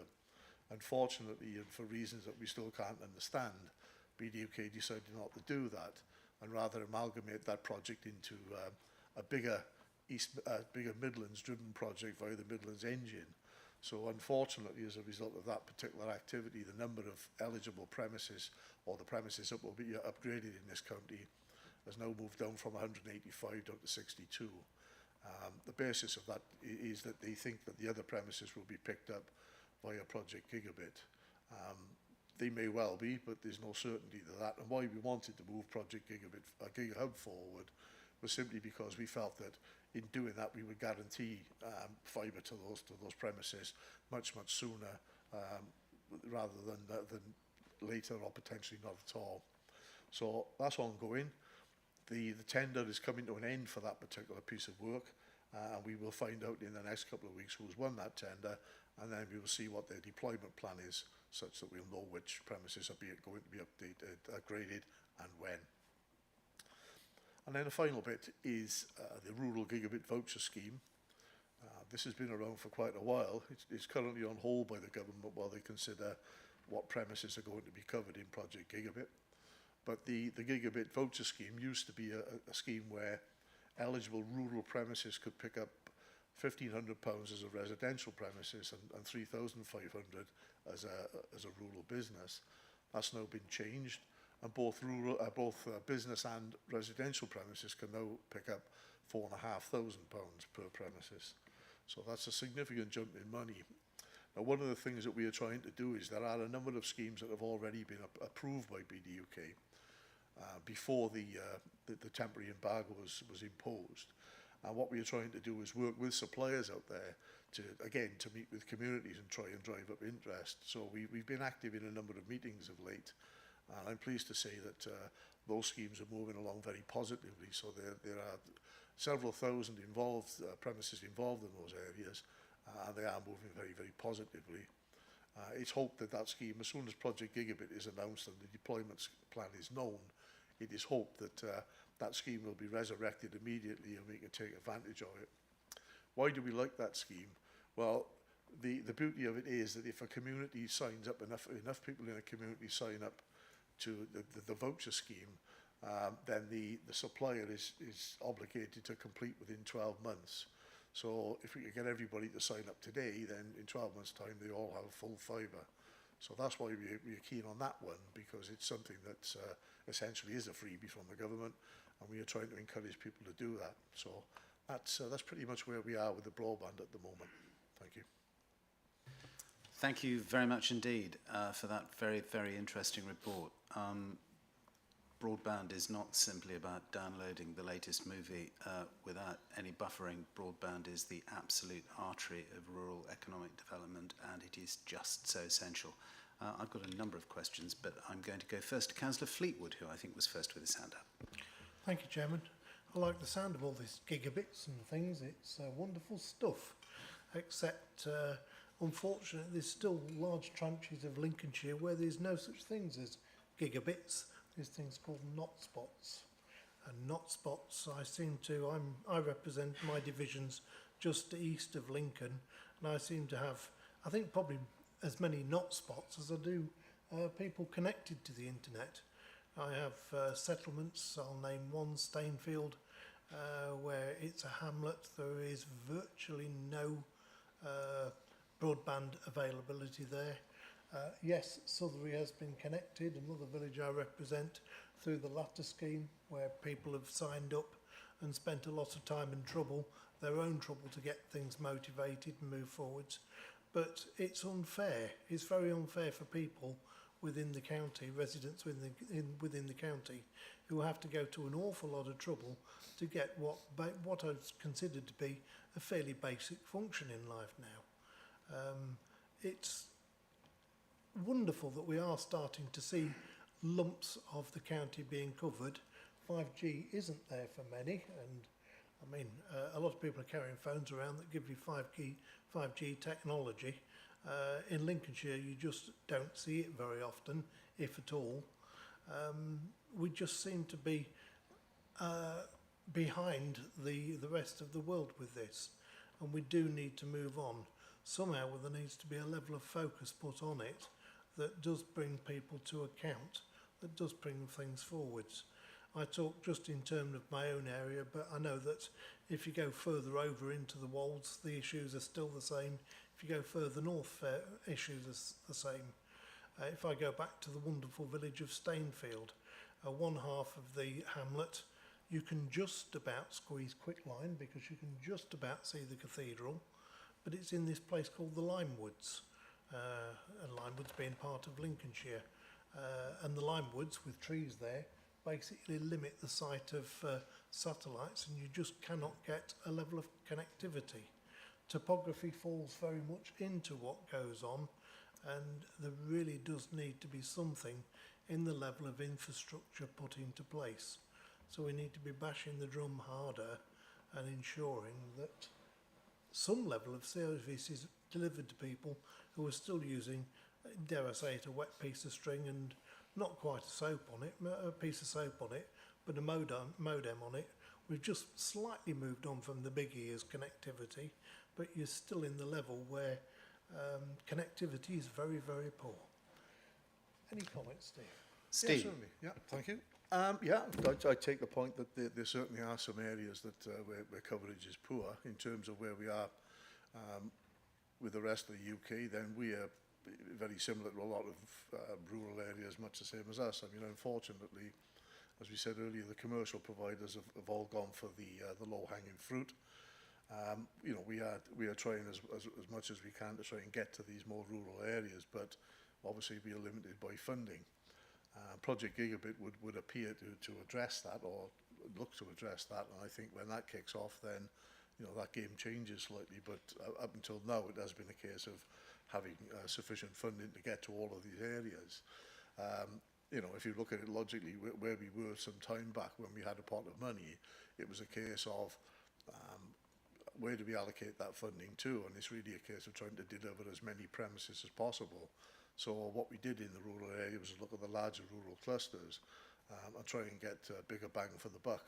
Had we tried to address every single rural premises right out in the middle of nowhere, then the money would have very quickly disappeared, and we'd have ended up with a much lower coverage than we have today.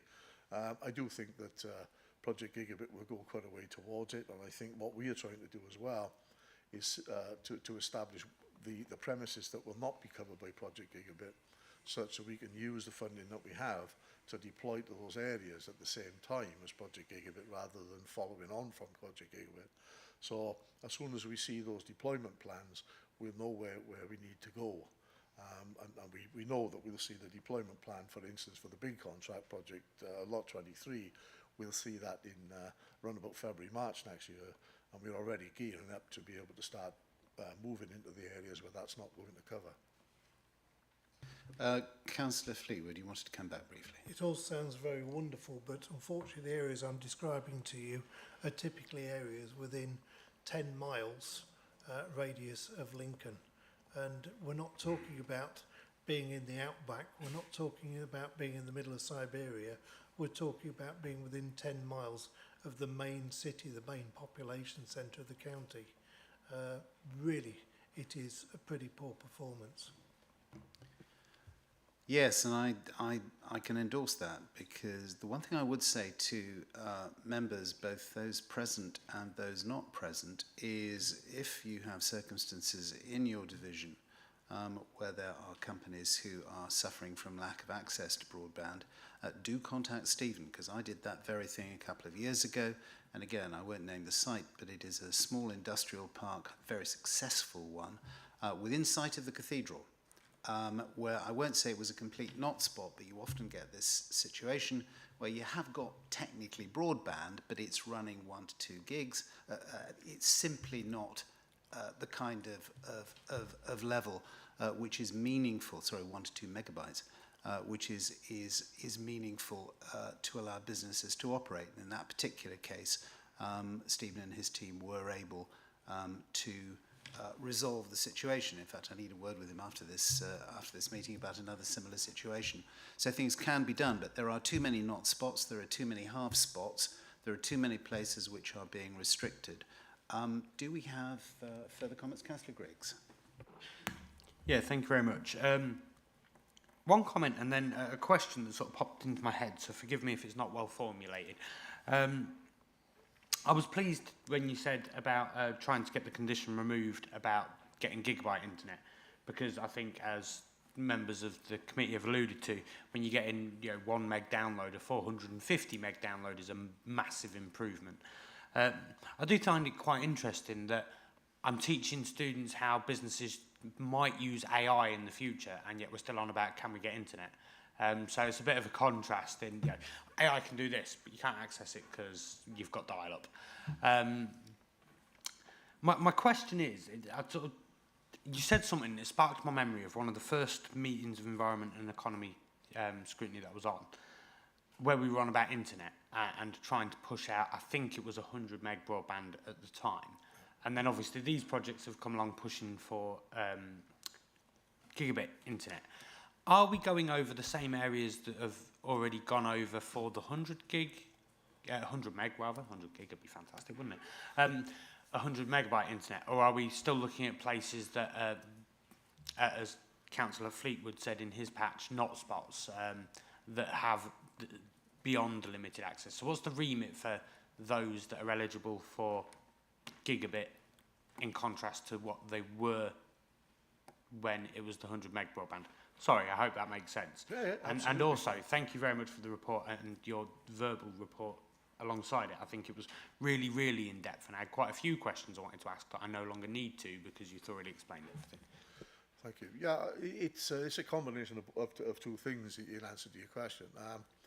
The commercial guys are obviously rolling over the areas where the 100 megs already exist, which typically is the bigger urban areas. So they're moving along through there quite merrily, just upgrading to gigabit. In terms of the more rural areas, well, a lot of those were never anywhere near 100 megs anyway. So our focus is, let's not worry too much about what the commercial guys are doing, because they'll cover off those areas, we know that. So our focus is entirely on what can we do now in those more rural areas. We're not interested in I'm saying we're not interested, but what goes on in Lincoln City itself will take care of itself. And yes, there's a lot of 100 meg capability that will be rolled over by, gigabit capability, but the focus is really trying to remove that condition to allow us to spend the money in those more rural areas. And that is certainly hampering us at the moment. So, we can't use, for instance, certain voucher schemes because of the gigabit condition. If we are successful in removing that, then the world changes. So, we're not going to try to get gigabit capability out into the middle of nowhere because it's just going to cost too much money. But it's my view that if we can give people 400 or 500 megabits to play with, that makes a hell of a difference to those people out there. And then obviously as time moves on, the technology will move up to gigabit anyway.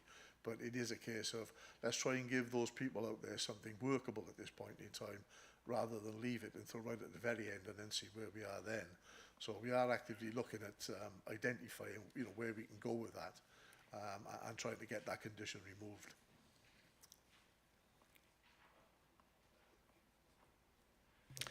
Thank you very much for that. Councillor Skinner. Thank you very much, Chairman. A real interesting discussion on the Wheel of Doom. On the east of the county, there's obviously a lot more not spots and go spots. And in relation to the previous item on, developing the economy of Lincolnshire, this will be holding us back quite considerably.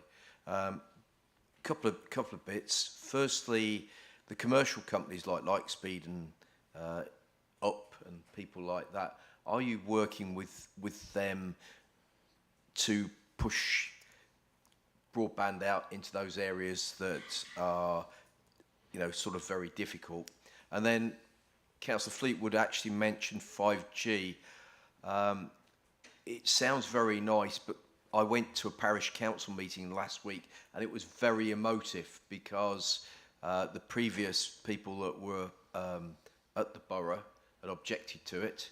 And this is not far, it's education. It's not far from a school. And obviously parents are very concerned about 5G and what it does to kids, etc. And we're in a position where that just flies through the planning system, and really it's only a token gesture to put a complaint in, and nobody's taking any notice. What about, are we doing anything from that point of view? Are we being consulted? Because, it's kids and their future we're looking at. Thank you. To answer the second question first, if I may, the 5G technology that we use, 5G technology is in what they call the non-ionizing radiation band, and is therefore not dangerous. If you think about it logically, we are sat here now, there's 5G floating through all of us here as we sit. So it isn't dangerous. The powers that be that have analysed the safety around that, the clever people out there, have all come back and said, we see no risk in this. So, we don't think it's a problem. We understand that people are scared. I keep hearing people telling me that it creates COVID and all sorts of other wonderful things. It doesn't. It's non-ionizing radiation, so it's fundamentally no more dangerous than 4G or 3G that's out there and has been out there for many, many years. And then we get on to the East Coast. If we go back in time, in the first contract when we were deploying fibre to the cabinet, 42% of the expenditure and the numbers were deployed to East Lindsey. So, we've always had a very, very big drive in those areas, but not unsurprisingly, when we started their coverage was far worse than pretty much everybody else in the county. The contract that we have with Quitline at the moment is focused in LN and DN postcodes. We are very, very active over in East Lindsey at the minute and over in the Walls trying to get some coverage over there. So we certainly haven't forgotten about that.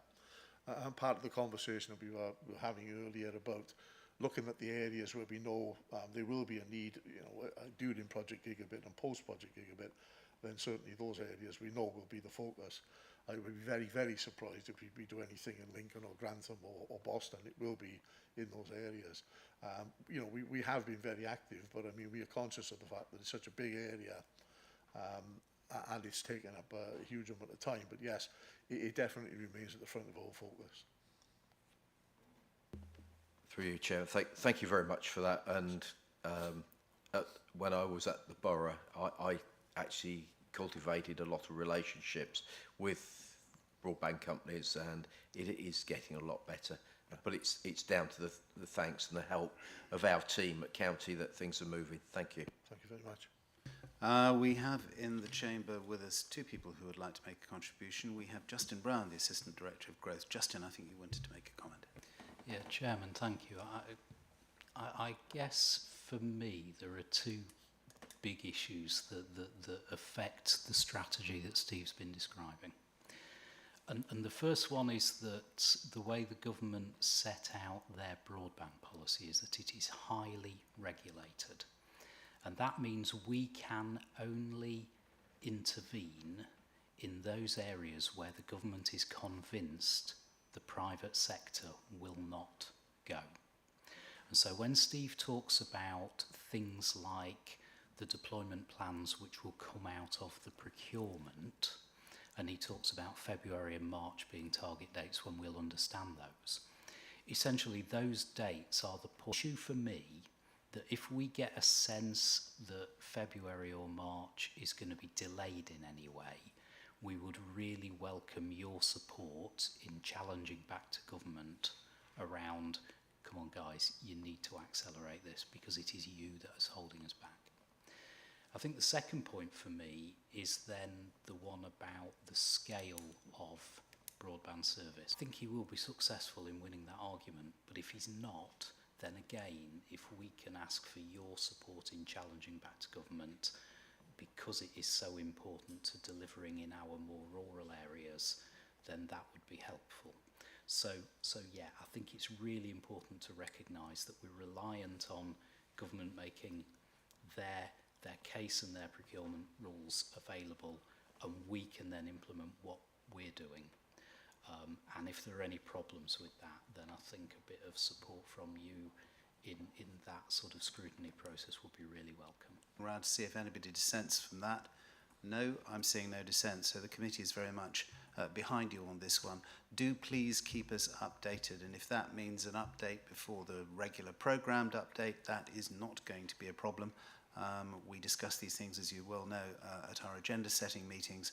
We can always slot something in. This is such a crucial item. Can I, before moving to Councillor Dyer, actually just this report in paragraphs 1.4 and 1.5, is there a sense in which BDUK is, I mean, it would probably say, oh, well, we're just trying to change things to make it simply a change which will make their service more efficient? So I'm sure Steve will add to this. Was set out prior to COVID, prior to lockdown, but they are being updated and so on based upon how the Griggs's comments about AI and teaching and so on. You know, 6 months ago you wouldn't have been teaching aids. That it is very difficult for BDUK to keep up with the pace of market change, and that is, yeah. I mean, as you rightly point out, the game moves on very, very quickly. The level of investment in fibre broadband is huge. The technology is constantly evolving. I think for BDUK to sit there and draw a line in the sand and say, this is the strategy going forward as of now. They're going to have for us, as Justin's alluded to, and you know, we may need your support, is trying to change that gigabit. Well, that point is certainly noted, and one of the things I scribbled to premise is basically killing rural provision, because it's just going to be, heard earlier from Councillor Fleetwood, are available that are probably more suitable to large swathes of the rural part of it. Is structured specifically to the more difficult 20%, if you like, or those premises, so that the gigabit in this county, then that's great, but we'll still be left with the bottoms of that, because our hands are tied in the rural areas, and I look forward to that. But you know what we eventually, so the term gigabit is removed, such that we can move into those areas. So I think it just slightly hampers our ability to get to those areas rather than anything more sinister than that. Thank you for that. In my patch, and whenever I've spoken with the commercial operators, they've always been complimentary about the service, how helpful you are. So I found both Steve Brooks's, who worked for LC Band in my patch, is very good given where it is. But my one issue is when these commercial operators do their work, they often, etc., need to keep on top of and ensure that the highway is put back as it was and not left uneven, and you know. You only got to drive around to see some of the chaos that sometimes prevails. I have a regular meeting with the highways guys every month where we discuss what's going on, what I know, and what they work that's going on out there. So what I've suggested is that we pull in the senior people in each of those organisations and sit them down and just ask them to be a little bit better at what they do. So that's, we're going with the defects they're seeing out there. So we are in the process of arranging a meeting with their senior people to try and get a degree of sanity in it. It's not a case of us just trying to issue fines all the time. That's not what we want. It'd be far better if we didn't issue any fines at all and everything was perfect. But we are on that, and you're absolutely right, it does need addressing. So thank you. Thank you very much, Steve. Councillor Ross. And very successfully, Steve. Thank you. Thank you. We in Boston, and I represent the biggest industrial part of Boston, namely the Marsh Lane Industrial Estate, and I'm just rural? No way. In fact, all of, I think, Councillor Ricks is probably, might be PE 20 or something, or 21 or 22, but, you know, we are, when all said and done, second metropolitan area following Lincoln. So, no way are we do some of the things that other people do. And it's perhaps an incentive for me to have a little meander around my local industrial estate, just to check up on whether people are satisfied. What is actually, for me, worse than the broadband is the phone. A phone signal. Throw in a few trees and you've had it. Right, this isn't what we're talking about today. We're talking about broadband. So I've said what I have to say, and I would just like to agree with that comment about highways, especially because the public assume that every time a hole is dug in the road, a message perhaps we've got to get back then to our utilities providers, because I had a very big road closure actually for a month in my area. And it wasn't anything to do with highways, it was all the utilities. Thank you. Thank you, Councillor Austin. I mean, 17% of the noticing coming into the highways at the moment is broadband related, so it's significant. Obviously, when Project Gigabit kicks off, that will be more. So it is, you're absolutely right. I mean, we need to get on top of these guys now before it gets out of hand. So hopefully when we pull in their senior people and have a full and frank discussion with them, then hopefully we'll see some more positive movement from there. In terms of the phone that you're talking about, I assume that you're talking the mobile signal. We don't tend to get, or we haven't been involved in that too much in the past, but I'll just give you an idea of what's going on there at the moment. There is a shared rural network that's been set up by BDUK, where the four main providers out there have all bought into this. And what they try to do is, with some government funding, is build some more telecom masts into the more rural areas to try and expand coverage. Sounds like a good idea in principle, but when I've asked the question about what's going on in Lincolnshire, the comment comes that, quote, the coverage is very good. Now, I'll explain that one, I think. When they talk about mobile coverage, they talk about the population rather than the geographical area.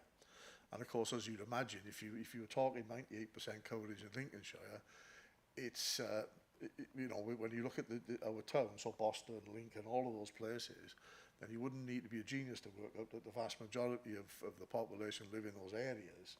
And so the 98% coverage that they talk about is 98% of the people, not the geographical area, and that's a whole different beast. Unfortunately, that's the target, or that's the matrix that they use. So it's one of those things that hopefully we'll see improve. I think you will see an improvement in 4G. Will you see 5G in the very rural areas, 5G mobile? I would suggest not anytime soon, if at all.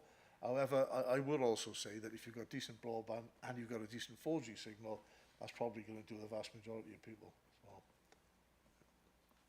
Thank you for that, Stephen. If I can just add to the points made both by Councillor Dyer and Councillor Austin about the roads.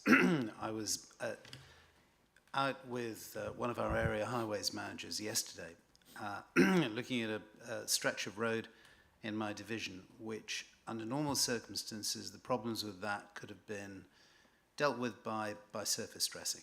In fact, they can't be. It's going to be a much, much longer term and much more expensive process of removing and replacing and rebuilding that road surface, largely because of a lattice work of not very good quality utility works that have gone on.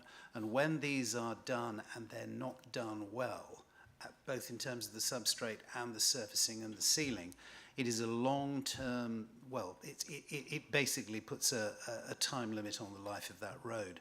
So in terms of the way this council's money gets spent, if utility providers are allowed to get away with low-grade works, effectively they are offloading onto the public purse. And that, I would argue, that everybody in this room should deem utterly unacceptable. So perhaps when we next hear from you, you could update us on the substance of those conversations with utility providers. They really, if they're going to dig up our roads, they jolly well have to put them back the way they found them, with a high quality, long-term survivable repair. Otherwise, all they're doing is increasing the burden on the public purse, and that is unacceptable. I'm looking around the room, I'm not seeing any further speakers indicating to speak. So Steve, can I add my thanks for a really interesting report? I think the thing that I hope people will take from this meeting is that as far as this council is concerned, no one, no company, no individual should be disadvantaged geographically by where they live, and that resulting in them not being able to get broadband. We aren't quite there yet in terms of resolving that. I think one of the useful things about this morning's session is that it has revealed just how challenging it is. There are so many areas of life where the 80-20 rule applies, and that last 20% of coverage is really challenging to get to. It needs inventiveness, it needs cooperative working, and we're seeing a lot of that. We hope that you will continue with your efforts. So, in terms of the proposal before members this morning, firstly, as I've said, to thank Stephen for his swift response to the request made by this committee for an interim information on the topic. We will, of course, record and capture all the points made by colleagues this morning, and those will be summarised in the minutes for your benefit. And I therefore move that the report with those conditions be received, and that comments from today's discussion as captured be shared with leading officers and portfolio holders for their consideration. Does anyone dissent from that? I see no dissent. In that case, that matter is agreed. And thank you to everybody for your contributions on that agenda item. We now move to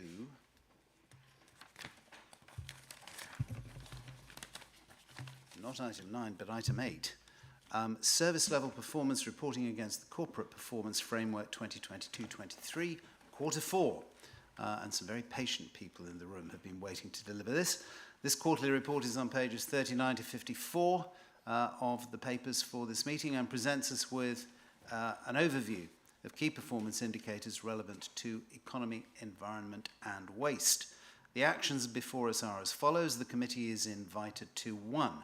Consider and comment on the environment and economy's service level performance for 2022-23 quarter 4, and 2. Review and agree the 2023-24 performance indicators for environment and economy, as shown in Appendix A, which can be found on pages 53 onwards in the report pack. And we have 3 people who are putting our heads above the parapet this morning. Samantha Harrison, Head of Economic Development, Chris Miller, Head of Environment, and Mike Reid, Head of Waste. And Samantha, I think, are you going to start us off? Over to you. Yes, I will. Thank you, Councillor. So I am going to update you on the 3 service level performance criteria for the Police Directorate relating to economic growth. So the first one is the number of businesses supported by the Council. And I'm delighted to say that we have significantly overachieved our target. So we've supported over 2,500 businesses. And this is predominantly down to the European Regional Development Fund closing. So we've had a number of programmes that have come to an end. But we've also had a number of flagship events. So we've had our Go Digital conference that was a great success, held at Bishop Grotesque University. And we also had our alumni event for the Scale Up businesses. So we had over 100 businesses across from Greater Lincolnshire come together to celebrate their growth journey and to actually undertake further training. We've also, this has been supplemented by us, as Angela Driver mentioned earlier, securing the Create Growth and the Made Smarter national funding. So we've been able to work with more businesses through that channel, which is fantastic. In terms of our next service level criteria, it was the number of qualifications achieved by adults.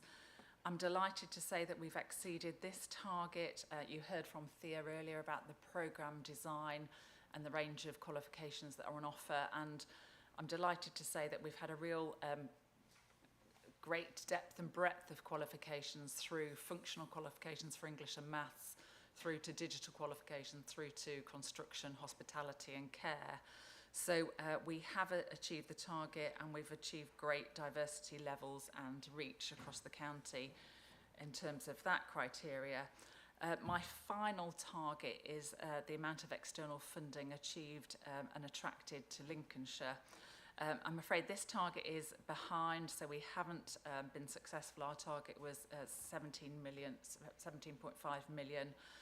We've achieved 13.5 million, and this is really down to the reduction in the European Regional Development Funds. It's down to phasing of some of the programmes. The government have changed the phasing and payment windows, and it's also reduced to the number of funding opportunities that we've been able to apply to. So moving forward for the targets for 2023-24, I've actually, in conjunction with Councillor Davey, I have been agreed to reduce that target down to 14 million, which is commensurate with our estimation of the levels of funding that we could attract in future. So whilst it is disappointing, it really reflects the funding landscape currently rather than our ability to secure funding. Thank you. Thank you. I think we'll take questions individually rather than keeping them all to the end. Members, Councillor Bowles. Thank you, Chairman. Firstly, I'd just like to say thanks for including the additional information that I asked for previously in terms of being able to see where the businesses are located in the county and what type of businesses they are. And then my question comes from that really. Is there a reason why Boston is so far behind everybody else in terms of the businesses assisted at just 1.1%? That's drastically low compared to all the others. Yes, I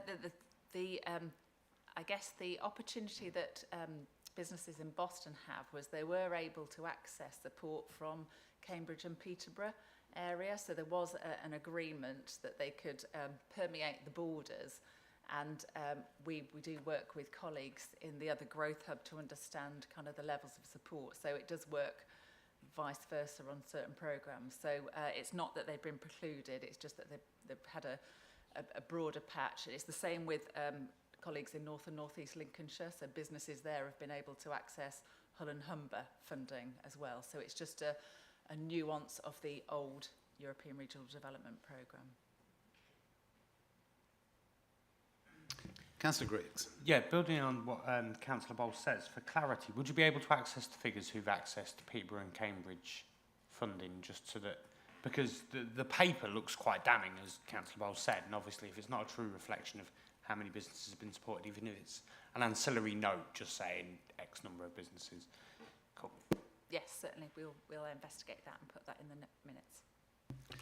I would just make the observation, and I won't do it in detail because we really covered it in an earlier item on today's agenda, but this switch from ERDF funding to USKPF and other sources, in other words, a portfolio of funding, does have ramifications that are really quite widespread.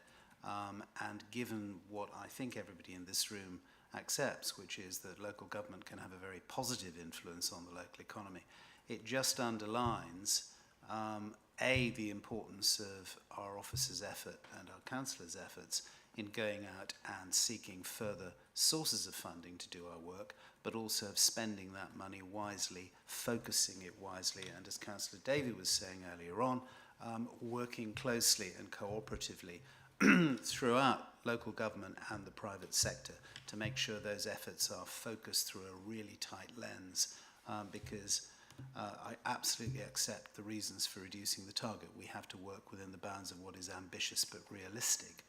Nevertheless, that is a considerable reduction in the amount of resources we can apply to something which is absolutely crucial for us going forward. Do we have further questions for Samantha from the floor?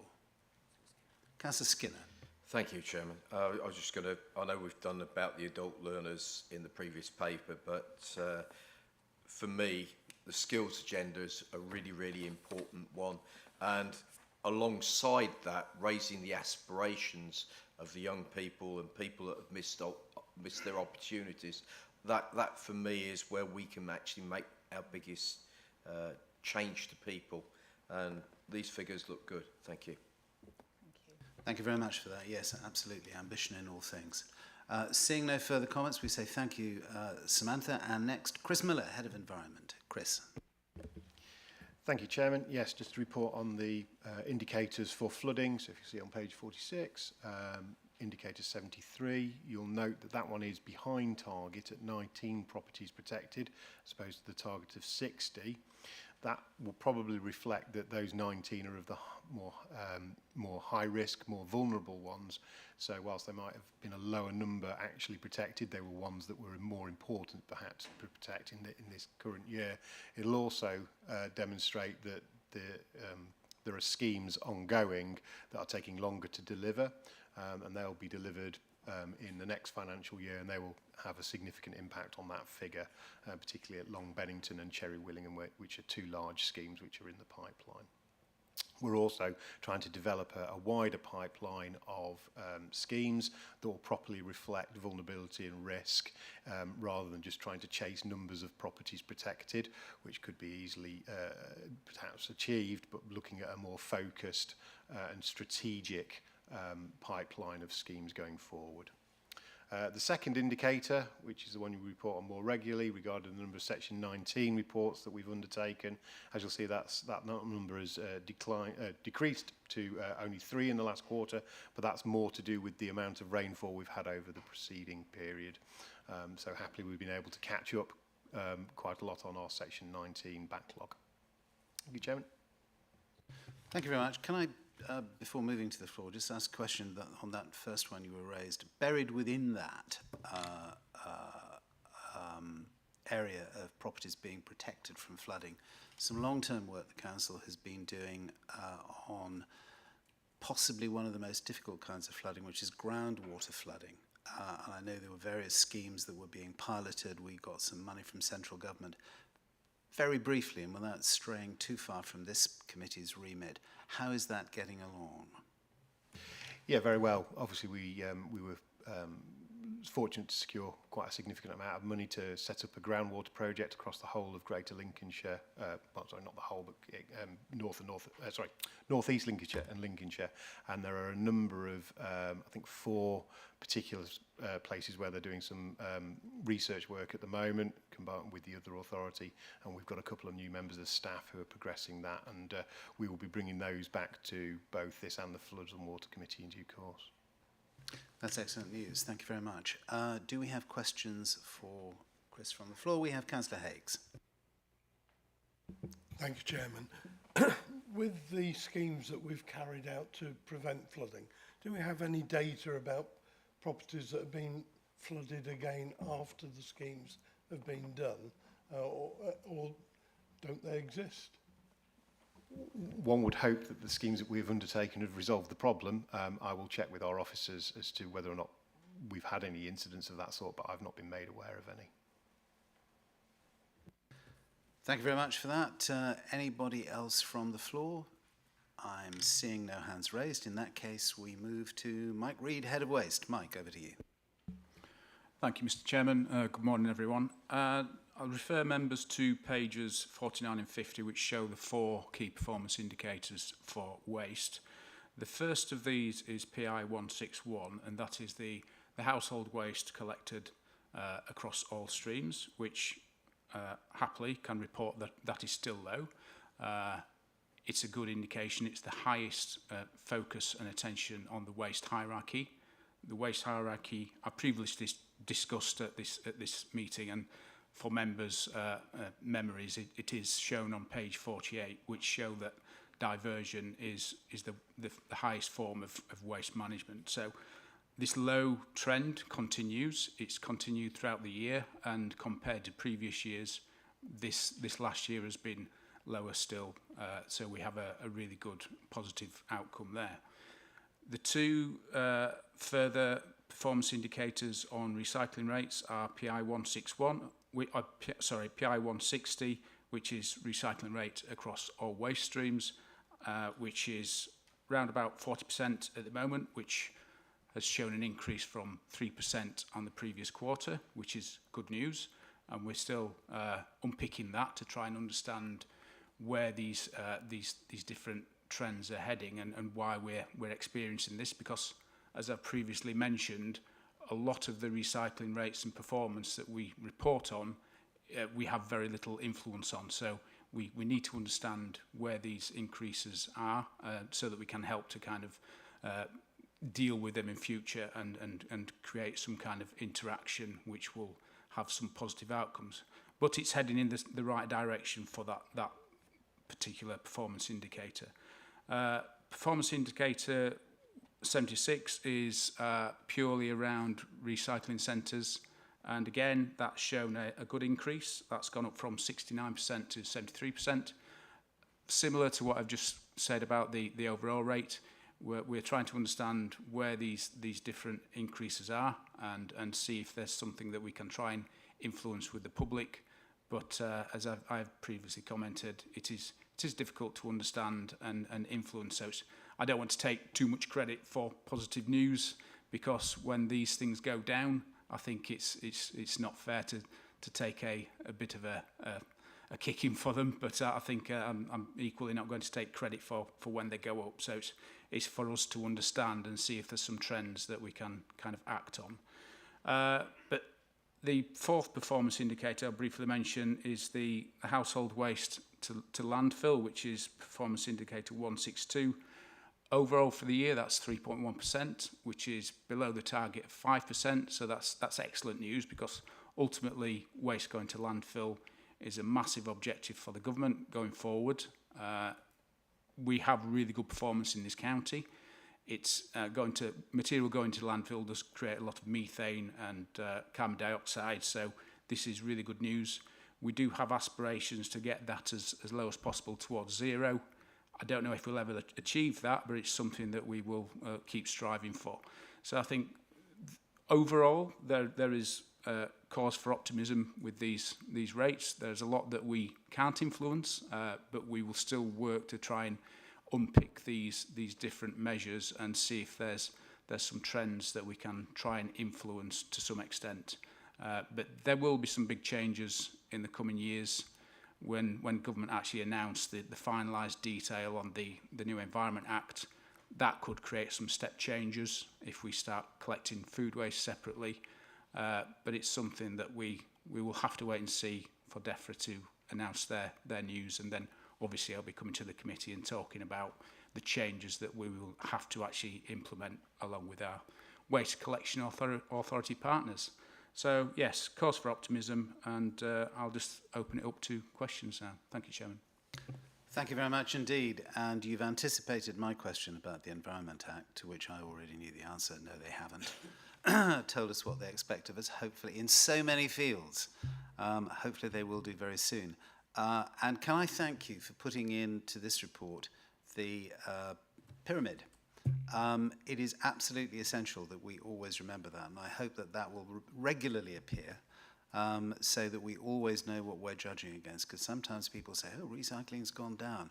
Well, yeah, that can be a good thing, and it's very important that we in this committee and the wider audience understand the context in which we're working, and I'm particularly pleased to see that 3.13 figure for landfill, which is absolutely excellent, and let's keep working on that.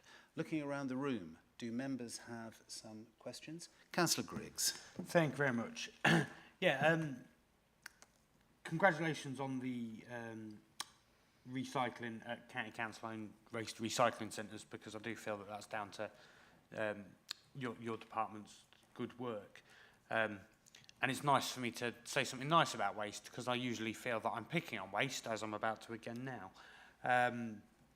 So one thing I mentioned in briefing, so I'm sure you're aware that the line of inquiry is coming, is we've had quite a few issues with people being turned away, not just from Boston Tip, but from quite a few others. And to be fair, we've been reasonably good at getting the information out at the earliest possible moment. And my understanding is that the issues that we faced have now been remedied, or at least are on the way to be remedied. So could you just give an overview of why that's been the case? Because I'm sure many of us have sat there and told people we're open 5 days a week to be able to get new bins in and old bins out, and then that's not been the case, and we're turning people away. So yeah, if you could give an overview of what's gone on and what changes have since happened to reduce that impact, I think it's fine. Certainly, thank you. We did have a lot of disruption around a month ago, which the basic response is that we had difficulties with our haulage contractor, who actually empties the bins once they become full, and there was some real lack of performance from that particular contractor. We've overcome that problem because we've had some very stern discussions with the contractor, and basically I think it's fair to say we've read the riot act to them and made them aware that we will take as strong and tough action as we need to remedy the situation.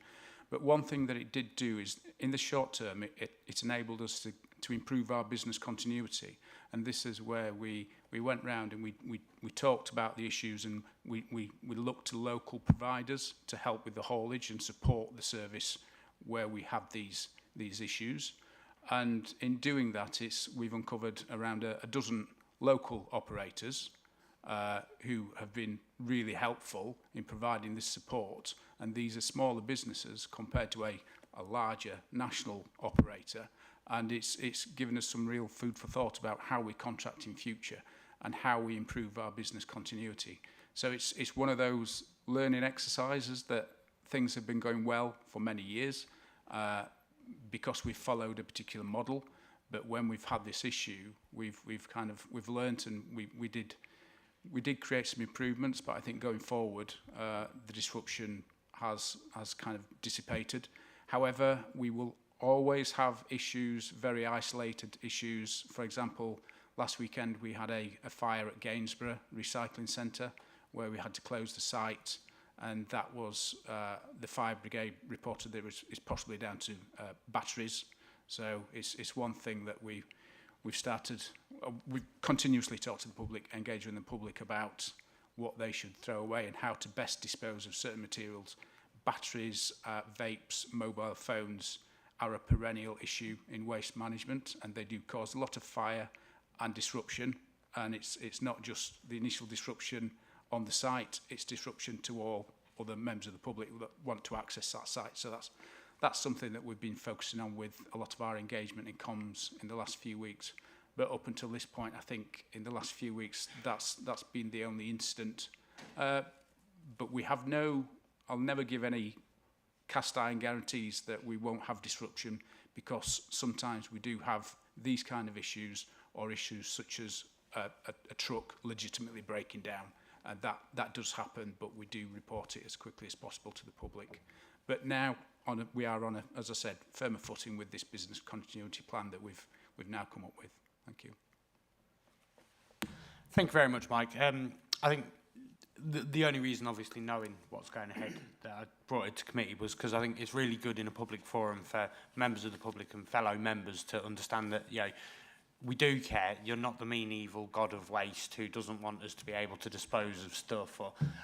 So it's nice to be able to see that we are taking steps to try and remedy these issues, and it's learning from that is going into thoughts of future service delivery. So thank you very much. Councillor Linderwood. Thank you, Mike. I've just got one question for you, well, maybe two. Could you explain what the last sentence on 1.3.3 means, please? It says, we now have a separate agreement in place for accepting residual waste when the energy from waste facility is not operational to help us with this target. In my mind, I thought it was an ongoing, continuous thing, but I'm sure you can explain to me what that means. And the other thing is, I represent Grantham East, which is in South Kesteven, and we've just been sent out a letter asking us if we'd like to accept a fourth bin, which is for the waste and paper collection. And being a member of this committee, I understand that this is something that's planned going forward.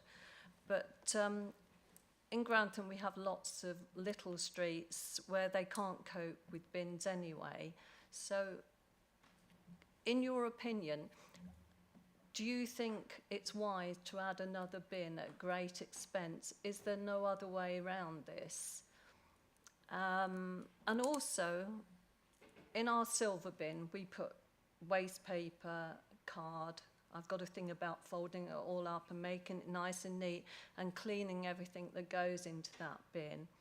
But what will happen to the plastics and things? Will we keep, do you think, a silver bin collection for those sort of things, and then possibly be added with a fourth bin? Sorry if that sounds a bit confusing, but I hope you understand that. Thank you, Chairman. Thank you. No need to apologise. Completely understand the questions. Just on the first point on 1.3.3, every year the energy from waste plant closes down for up to 2 weeks to have operational maintenance repairs, and sometimes we have emergencies where we have to shut down at very short notice due to things such as fires. Where that occurs, in the past we've had an over-reliance on diversion to landfill when the bunker becomes full at the energy from waste. So there's a lot of planning with the planned maintenance on emptying the bunker and then filling the bunker during that 2-week shutdown period. But where there are issues, we have essentially we become too full, so we have to divert it elsewhere. And in the past, that material has gone to Leadenham landfill site, which is local and it's easy to haul to, but it still has that environmental issue associated with it. What we've done recently is we've come up with a kind of an alternative, a plan B, of whereby if we've got any unplanned maintenance issues or any emergencies, we can, once we become full in our actually capacity that we have, we can divert to another provider who will process the material and prevent it going to landfill. So we've essentially come up with again, business continuity, a plan B for another operator to take that material.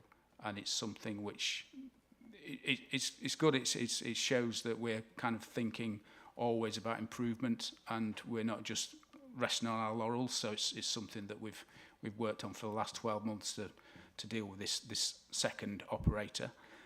So I hope that's answered that question. On the second question regarding the paper and card bin, that's part of it's known as the twin stream rollout, which has taken place around the county. We're halfway around the county now, and I believe the planned rollout is for later this year, whereby properties, if this is reliant on the district council approving and going ahead with this, properties in the district will receive a purple lidded bin, which will be purely for paper and card. You will still have the silver bin for mixed dry recycled material, but you essentially have twice the capacity, and the plan will be that the district council will reduce the actual collection service, and I live in an area that has this fourth bin, so I can speak from experience. What you find is that your bins don't fill up to the same level. They will fill up because you've still got the same amount of material. The mixed dry recycled bin will be half as full, and paper and card bin will be quite full as well. So it works, and I think the issue around smaller premises is something that we don't take lightly. We do try and engage with the district councils and the public who are in these areas, these premises. Some of them are terraced housing, back-to-backs and flats that have bags for specific reasons. We've got to recognise that we are providing a solution which isn't perfect for all, but we are sympathetic to this. So we will be talking to the district council about where we can. If we can't have the ability to give a bin, we might have a situation where sacks are kept for a certain length of time until there might be an even better solution. So we've got to be flexible, but when we've done this in the past around the other districts, we've gone round, we've engaged with the public and basically done surveys of which properties need bags and can't actually facilitate a bin. We found it's a lot lower than some people would think, but we are very conscious that each district has its own different issues and demographics. So it's something we'll be working very closely with district council partners and we were discussing yesterday, it's going to be discussed all week and for the coming months, how we overcome that. Thank you. Thank you, Mike. Thank you, Chairman. That's excellent. Just a point of reassurance, when the purple bins were introduced, purple lidded bins, I should say, in North Kesteven, again, in certain locations, we had exactly the same issues. What I can say, which I hope will be reassuring, is that we had not only district council staff, but county council staff going out there on the rounds, physically visiting premises, looking at problems as they came up, and finding solutions. And indeed, that effort goes on. Just a couple of months ago, there was one of our county council colleagues who rocked up to the annual parish meeting at the village of Hayington, which is in my district and my county division, district ward, and gave an excellent presentation on the subject of, you know, what goes in what bin. So those community efforts, I think, really can help us very greatly going forward. And it goes back to something you said earlier, Mike, about the importance of understanding what resident motivation is when we look at those broader numbers about the waste stream. Moving on, we have Councillor Austin. Councillor Mrs. Austin, over to you. Thank you.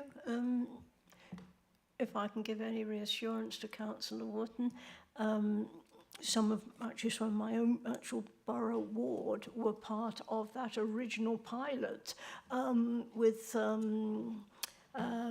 palm paper back in, several years ago now, wasn't it? And it did prove to be very successful. And throughout Boston Borough, we have purple bins, or as was said, purple lidded bins. And then we've got, and certainly, because that, instead of being a fortnightly collection, that alternates with the mixed dry recycling. Well, in our household, perhaps we do get rid of through a lot of newspapers and those sorts of things, but other places perhaps won't. But on the other hand, maybe they have more cardboard boxes, which they then have to flatten. But the other thing is, you say about your mixed dry recycling, if that's only being collected once every 4 weeks, you've only got to have a few of those large milk bottles, and you soon are filling up your bin. But on the other hand, there's ways of scrunching them. You can get the kids, well, not you personally, but you can get the kids to jump on them, to squash them. So that, I think, is, from our point of view, is successful. I have the odd patch, which will be comparable to Grantham, because they were railway, terrace of railway properties on a couple of my rows of long terraces with just a little channel here and there. But it seems to work. Councillor Griggs might have slightly more knowledge of the real in town, where I think our recent discussion is that you will, I think things in the vicinity of the station, possibly in Boston, there, I think they're perhaps looking to have a communal one at the end of a row, perhaps a little bit more like they do in a block of flats, and accepting that these can't just go straight on the pavement in those circumstances. So from that point of view, that's good. The only thing I did want to ask about, or the gripe with waste collection or household waste recycling centres, is the fact that it's the same 2 days everywhere that is closed. Couldn't we be a different 2 days from one in Spalding? And then we'd like to think it might reduce the fly tipping. This is the real bugbear that does come up over and over again. Mike, would you like to address that point? Yes, thank you.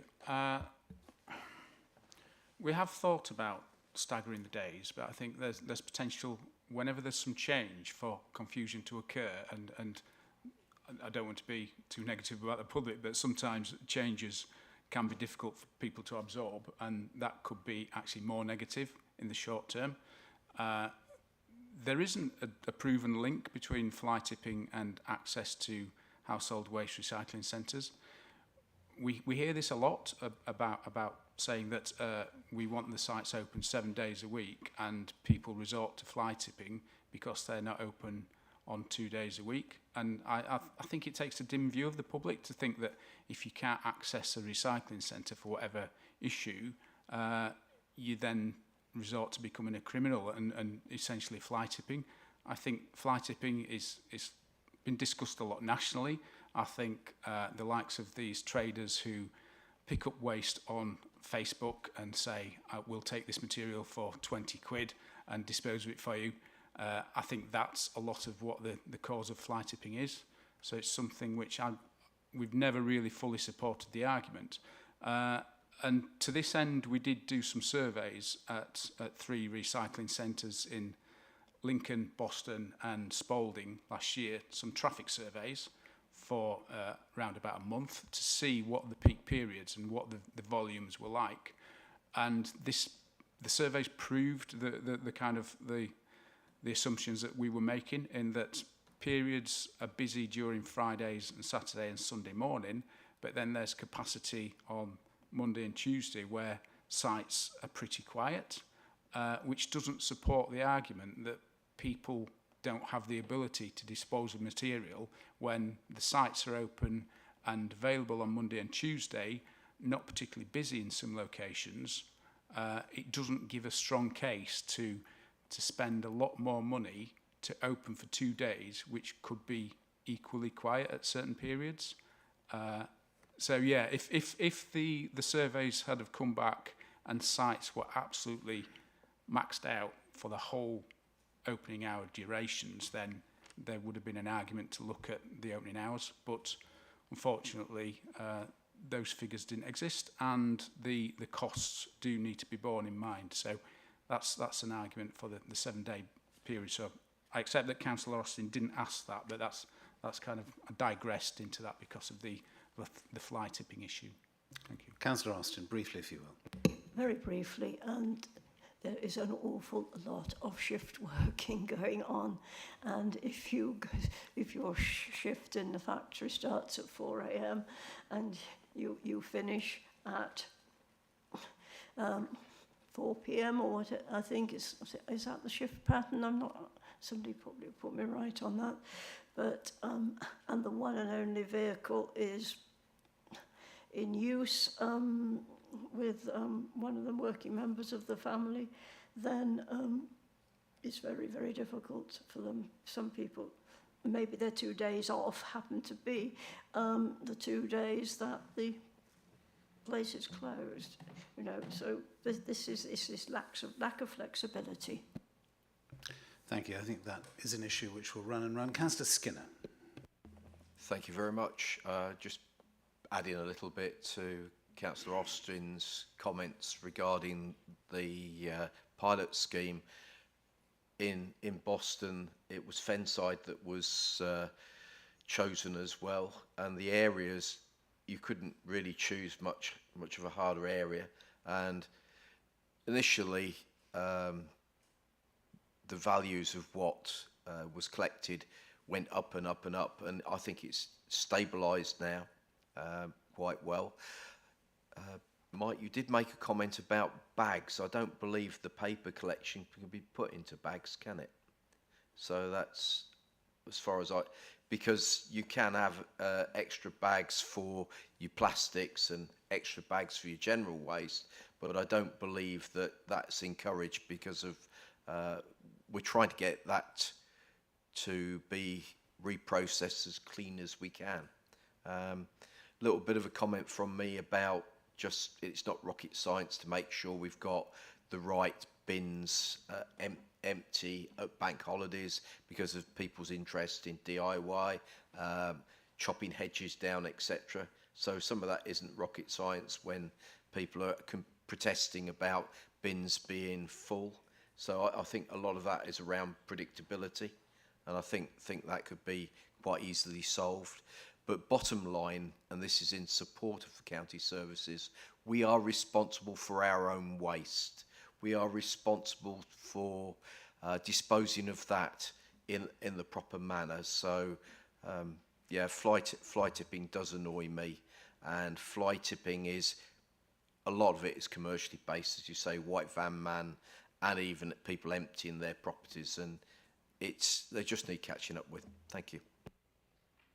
Thank you very much. I'm seeing Mike. You want to come back on? Sorry, can I just clarify something for members? When I mentioned bags, it's I should have confirmed that we've been dealing with the Palm company who take the paper and card, and discussing with them whether or not there's a possibility to have paper bags which could be used for storing the paper and card that then become part of the mix in itself.